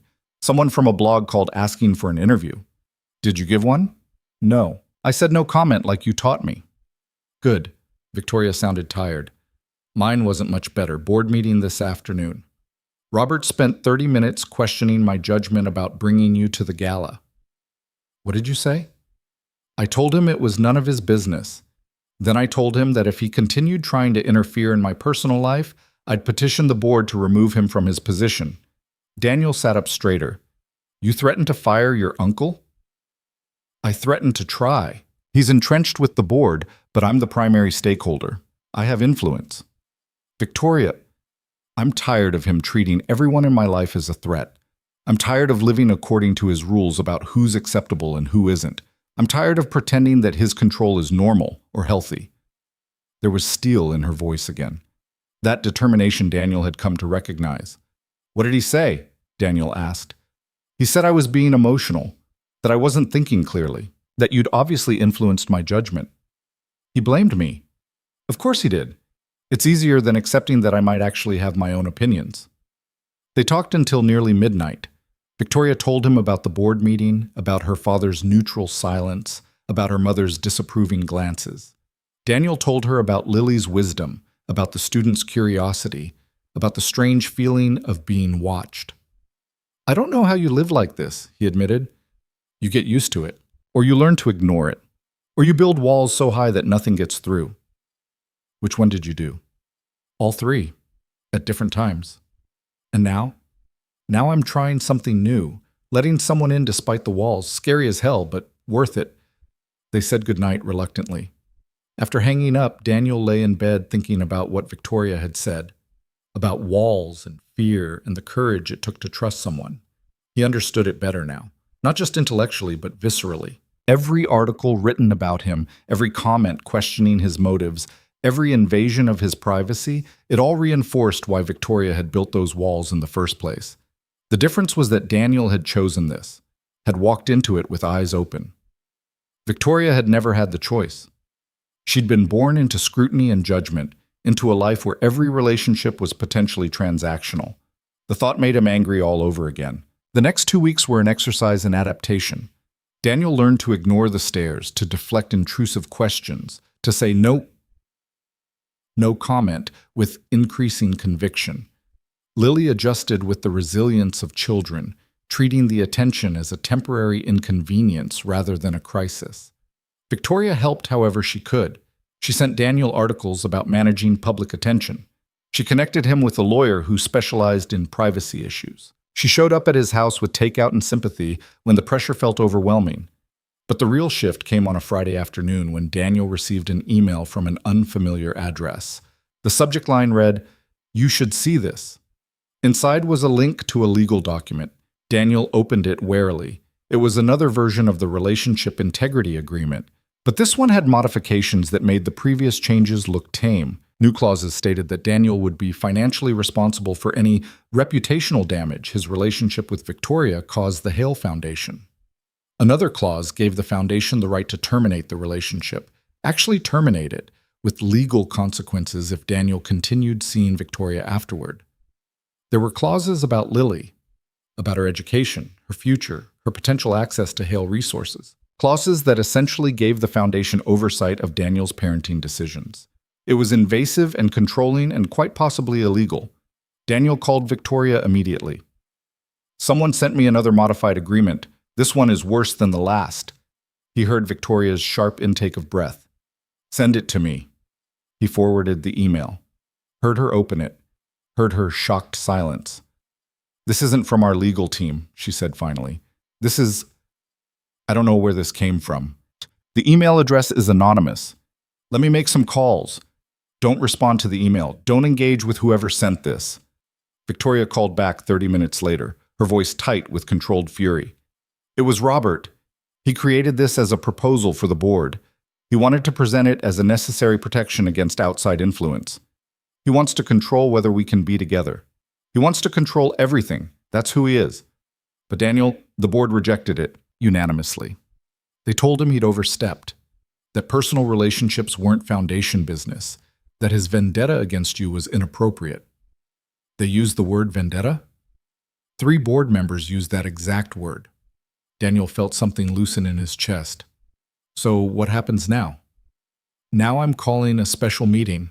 I'm formally requesting Robert's removal as legal director." "Victoria, he's your uncle, your family. He's also trying to destroy my relationship using foundation resources. That's a conflict of interest and a misuse of his position. The board sees it. I see it. It's time for him to go." "Are you sure?" "I've never been more sure of anything." The special board meeting happened the following Monday. Victoria asked Daniel to come with her. "You don't have to," she said. "This is family business. It's about us. That makes it my business too." They arrived at the foundation offices together. The building was modern glass and steel overlooking the river. The boardroom was on the top floor, all windows and expensive furniture and the smell of money. 9 board members were present. Richard and Margaret Hale sat at one end of the table. Robert sat opposite them, looking confident. The other members were various ages and backgrounds. Finance people, legal experts, business leaders who'd been brought in for their expertise. Victoria sat at the head of the table. Daniel sat beside her, acutely aware that he didn't belong in this room. "Thank you all for coming," Victoria began. "I've called this meeting to address a serious concern about Robert Hale's conduct as legal director." Robert's expression didn't change. "I assume this is about Mr. Mercer." "This is about you using your position to interfere in my personal life, well, multiple times, with increasingly inappropriate methods." Victoria laid out everything. The modified agreement, the monitoring protocols, the anonymous email with the proposal that would have given the foundation control over her relationship. "You've created fraudulent legal documents," she said, her voice steady despite the emotion behind it. "You've attempted to intimidate someone I care about. You've misrepresented foundation policy for personal purposes. Any one of these would be grounds for removal. Together, they represent a pattern of misconduct." Robert stood. "I was protecting the foundation, protecting our family from someone who is obviously using you for personal gain. You don't get to decide that. You don't get to choose who I have relationships with. I get to protect our interests. That's my job. Your job is to provide legal counsel to the foundation, not to control my life." One of the board members, a woman named Jennifer Rossi, spoke up. "Mr. Hale, did you create the document that was sent to Mr. Mercer?" "I created a proposal, yes, a protective measure. Without board approval? I was going to present it for approval. By sending it anonymously to Mr. Mercer first, that's not protocol." Another board member chimed in. "The modifications to the original relationship integrity agreement, those weren't approved either, were they?" Robert's confidence was starting to crack. "I made judgment calls. in the moment. You made unauthorized changes to legal documents, Jennifer said flatly. That's not a judgment call. That's a violation of your position. The discussion continued for another hour. Robert defended himself, growing increasingly defensive. Victoria remained calm, presenting evidence, answering questions, never raising her voice. Richard Hale said nothing. Margaret looked uncomfortable but silent. Finally, Jennifer called for a vote. All in favor of removing Robert Hale from his position as legal director? 8 hands went up. Only Robert's hand stayed down. It wasn't even close. Robert stood, his face red. You're making a mistake. He's using her. Can't you see that? What I see, Jennifer said calmly, is that you've allowed personal bias to compromise your professional judgment. The decision is final. Robert looked at Victoria. You'll regret this. No, Victoria said quietly. I won't. He left the boardroom without another word. The door closed behind him with a soft click. The remaining board members began discussing next steps. Interim legal counsel, reviewing Robert's other decisions, ensuring no other policies had been inappropriately modified. Daniel watched Victoria handle it all with calm professionalism. This was the public Victoria, the foundation executive. But he could see the strain beneath the surface. After the meeting ended and the board members dispersed, Victoria and Daniel stood alone in the empty boardroom. Are you okay? He asked. I just removed my uncle from his position, publicly, in front of the board. He gave you no choice. I know, but it still feels terrible. Daniel pulled her into a hug. She held on tightly, and he felt her shoulders shake slightly. I'm proud of you, he said into her hair. For what? For standing up to him, for protecting us, for refusing to let him control your life anymore. Victoria pulled back, wiping her eyes. What if he's right? What if I made a mistake? He's not right, and you didn't make a mistake. How do you know? Because I know you, and I know us, and I know that what we have is real, regardless of what anyone else thinks. Victoria kissed him, there in the empty boardroom overlooking the city. When they broke apart, she said, Let's get out of here, go somewhere normal. Define normal.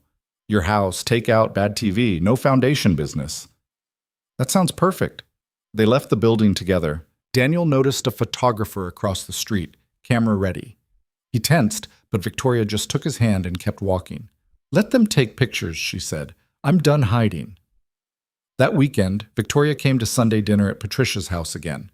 This time, Lily was prepared with an extensive list of questions about the Hale Estate Library and whether Victoria had read all the books there. Not all of them, Victoria admitted, but I'm working on it.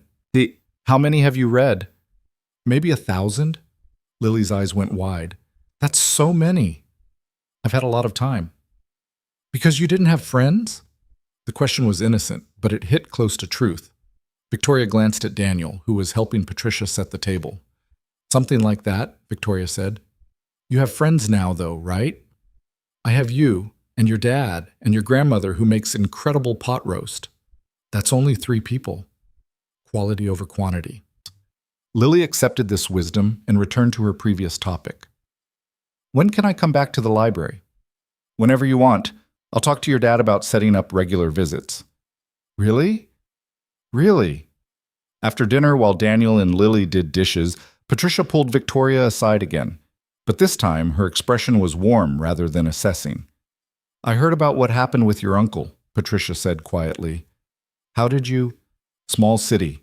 People talk, especially about the Hale Foundation. Of course. Patricia studied Victoria carefully. That took courage, standing up to family like that. It took longer than it should have. Maybe. But you did it. That's what matters. Patricia paused. Daniel told me you love him. I do. And he loves you. So I'm going to tell you the same thing I told him. Don't hurt my son. He's been hurt before and he doesn't deserve it again. I don't plan to hurt him.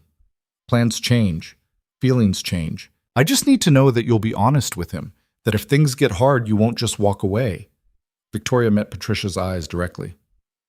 I've had 7 relationships in the past 5 years end because things got complicated. Every single person decided it wasn't worth the effort. I'm tired of being the complication people walk away from. So no, Mrs. Mercer, I'm not walking away. Not from Daniel. Not from this. Patricia's expression softened. Call me Patricia. Or Mom, if you're comfortable with that. Really? You make my son happy. You're good to my granddaughter. You show up and you stay. That's all I need to know. Victoria's eyes went bright with tears. Thank you. They rejoined Daniel and Lily in the kitchen. Lily was explaining her elaborate plan for cataloging the estate library using a color-coded system she'd invented. Daniel was trying to keep up with her logic. And then, Lily said, all the books about magic go in the purple section, and all the books about real magic, which is science, go in the blue section. What about books that are both? Daniel asked. Those go in the purple-blue section, obviously.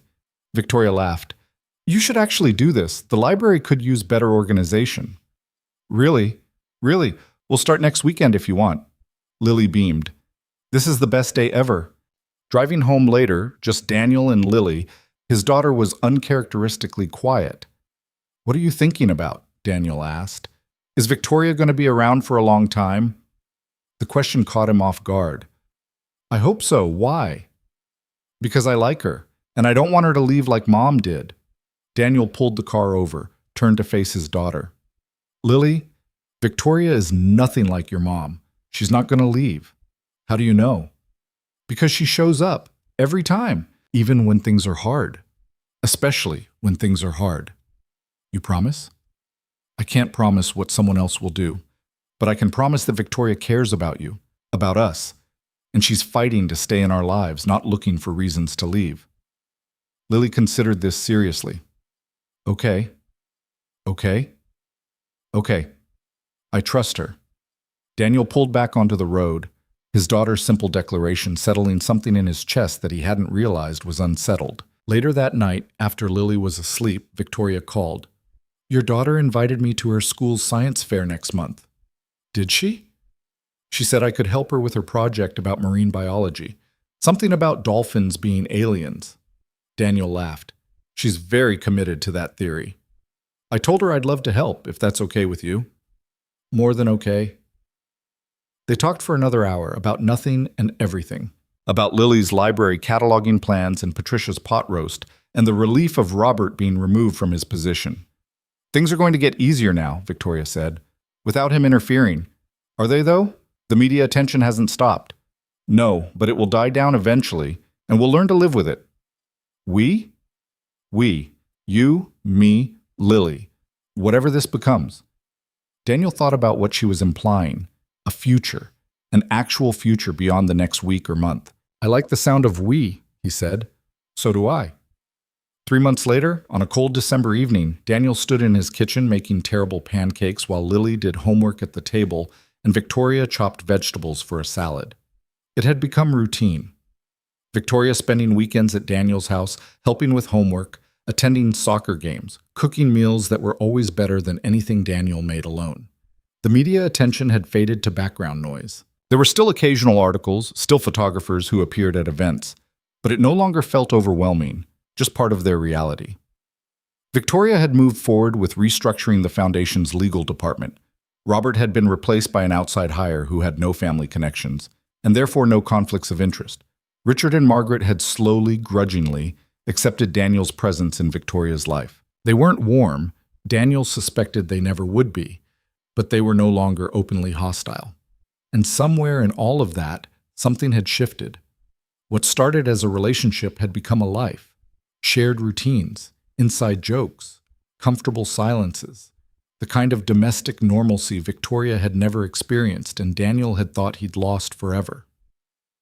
Dad, your pancakes are burning, Lily observed without looking up from her math homework. Daniel rescued the pancakes from the griddle. They were indeed burned on one side. Some things never change, Victoria said, smiling. I'm consistent. You're consistently bad at pancakes, Lily giggled. Victoria could teach you. I've tried, Victoria said. He has a natural talent for burning things. They ate dinner together, slightly burned pancakes and fresh salad and easy conversation. Afterward, Lily retreated to her room to read. Daniel and Victoria cleaned up, moving around the small kitchen with practiced choreography. I have something to tell you, Victoria said as she dried dishes. Daniel felt his stomach tighten with uncertainty. Okay. The foundation is opening a new office, West Coast. Someone needs to manage it. Are you going? No, I'm delegating, but it got me thinking about what I actually want to do with my time, how I want to spend my life. And, Victoria set down the dish towel, I want to step back from day-to-day foundation operations, keep my seat on the board, stay involved in major decisions, but stop being the full-time executive who lives and breathes foundation business. What would you do instead? I don't know yet. Maybe go back to school, maybe travel, maybe just figure out who I am when I'm not performing the role of foundation heir. She looked at Daniel carefully. But whatever I do, I want to do it here, in this city, with you and Lily. Daniel felt something expand in his chest. You're sure? I've never been more sure of anything. This thing we have, this life we're building, it's the first real thing I've had in years. Maybe ever. And I'm not giving it up. Daniel pulled her close. I love you. I love you too. They stood in the small kitchen, holding each other while the city moved around them and Lily sang off-key in her bedroom and life continued in all its ordinary, extraordinary glory. 6 months ago, Victoria had stood in her apartment and told Daniel that everyone leaves after this, that every relationship ended when people learned the truth about who she was and what came with her. But Daniel had stayed. Through the scrutiny and judgment, through the family conflicts and media attention, through every complication and pressure and moment when leaving would have been easier. He'd stayed because he loved her, because what they had was worth fighting for, because showing up mattered more than taking the easy way out. And Victoria, who'd spent years building walls and testing people and waiting for them to leave, had finally stopped waiting. She'd found someone who saw her as more than a billionaire heiress, someone who valued her for her honesty and intelligence and the way she listened to an 8-year-old talk about dolphins with complete attention. Someone who made terrible pancakes and graded papers at midnight and drove a car that made concerning noises. Someone ordinary who made her feel like being herself was enough. Later that evening, after Victoria had gone home to her apartment and Lily was asleep, Daniel sat at his kitchen table with a stack of ungraded papers and a cup of coffee that had gone cold. His phone buzzed, a text from Victoria. Thank you for tonight, for every night. He typed back, thank you for staying. Thank you for giving me a reason to stay. Daniel smiled at his phone, then he set it aside and returned to his papers. Monday would bring more classes, more students, more of the ordinary routine that made up his life. But now that life included Victoria, included Sunday dinners with all of them together, included a future that looked bigger and brighter than he'd imagined possible. The single dad who'd walked into an art gallery by accident had found something he wasn't looking for. And the woman who'd expected everyone to leave had found someone who kept showing up. Not because it was easy, but because it was real. And real, messy and complicated and worth fighting for was exactly what they both needed. Outside, the December wind rattled the windows of Daniel's small rental house. Inside, warmth and light and the promise of tomorrow. He'd signed an agreement promising he'd never profit from knowing Victoria Hale, but profit wasn't measured in money. It was measured in moments like this, in love that showed up and stayed, in choosing each other every day despite the complications, in being the first person who didn't leave. And that was worth more than any fortune could buy.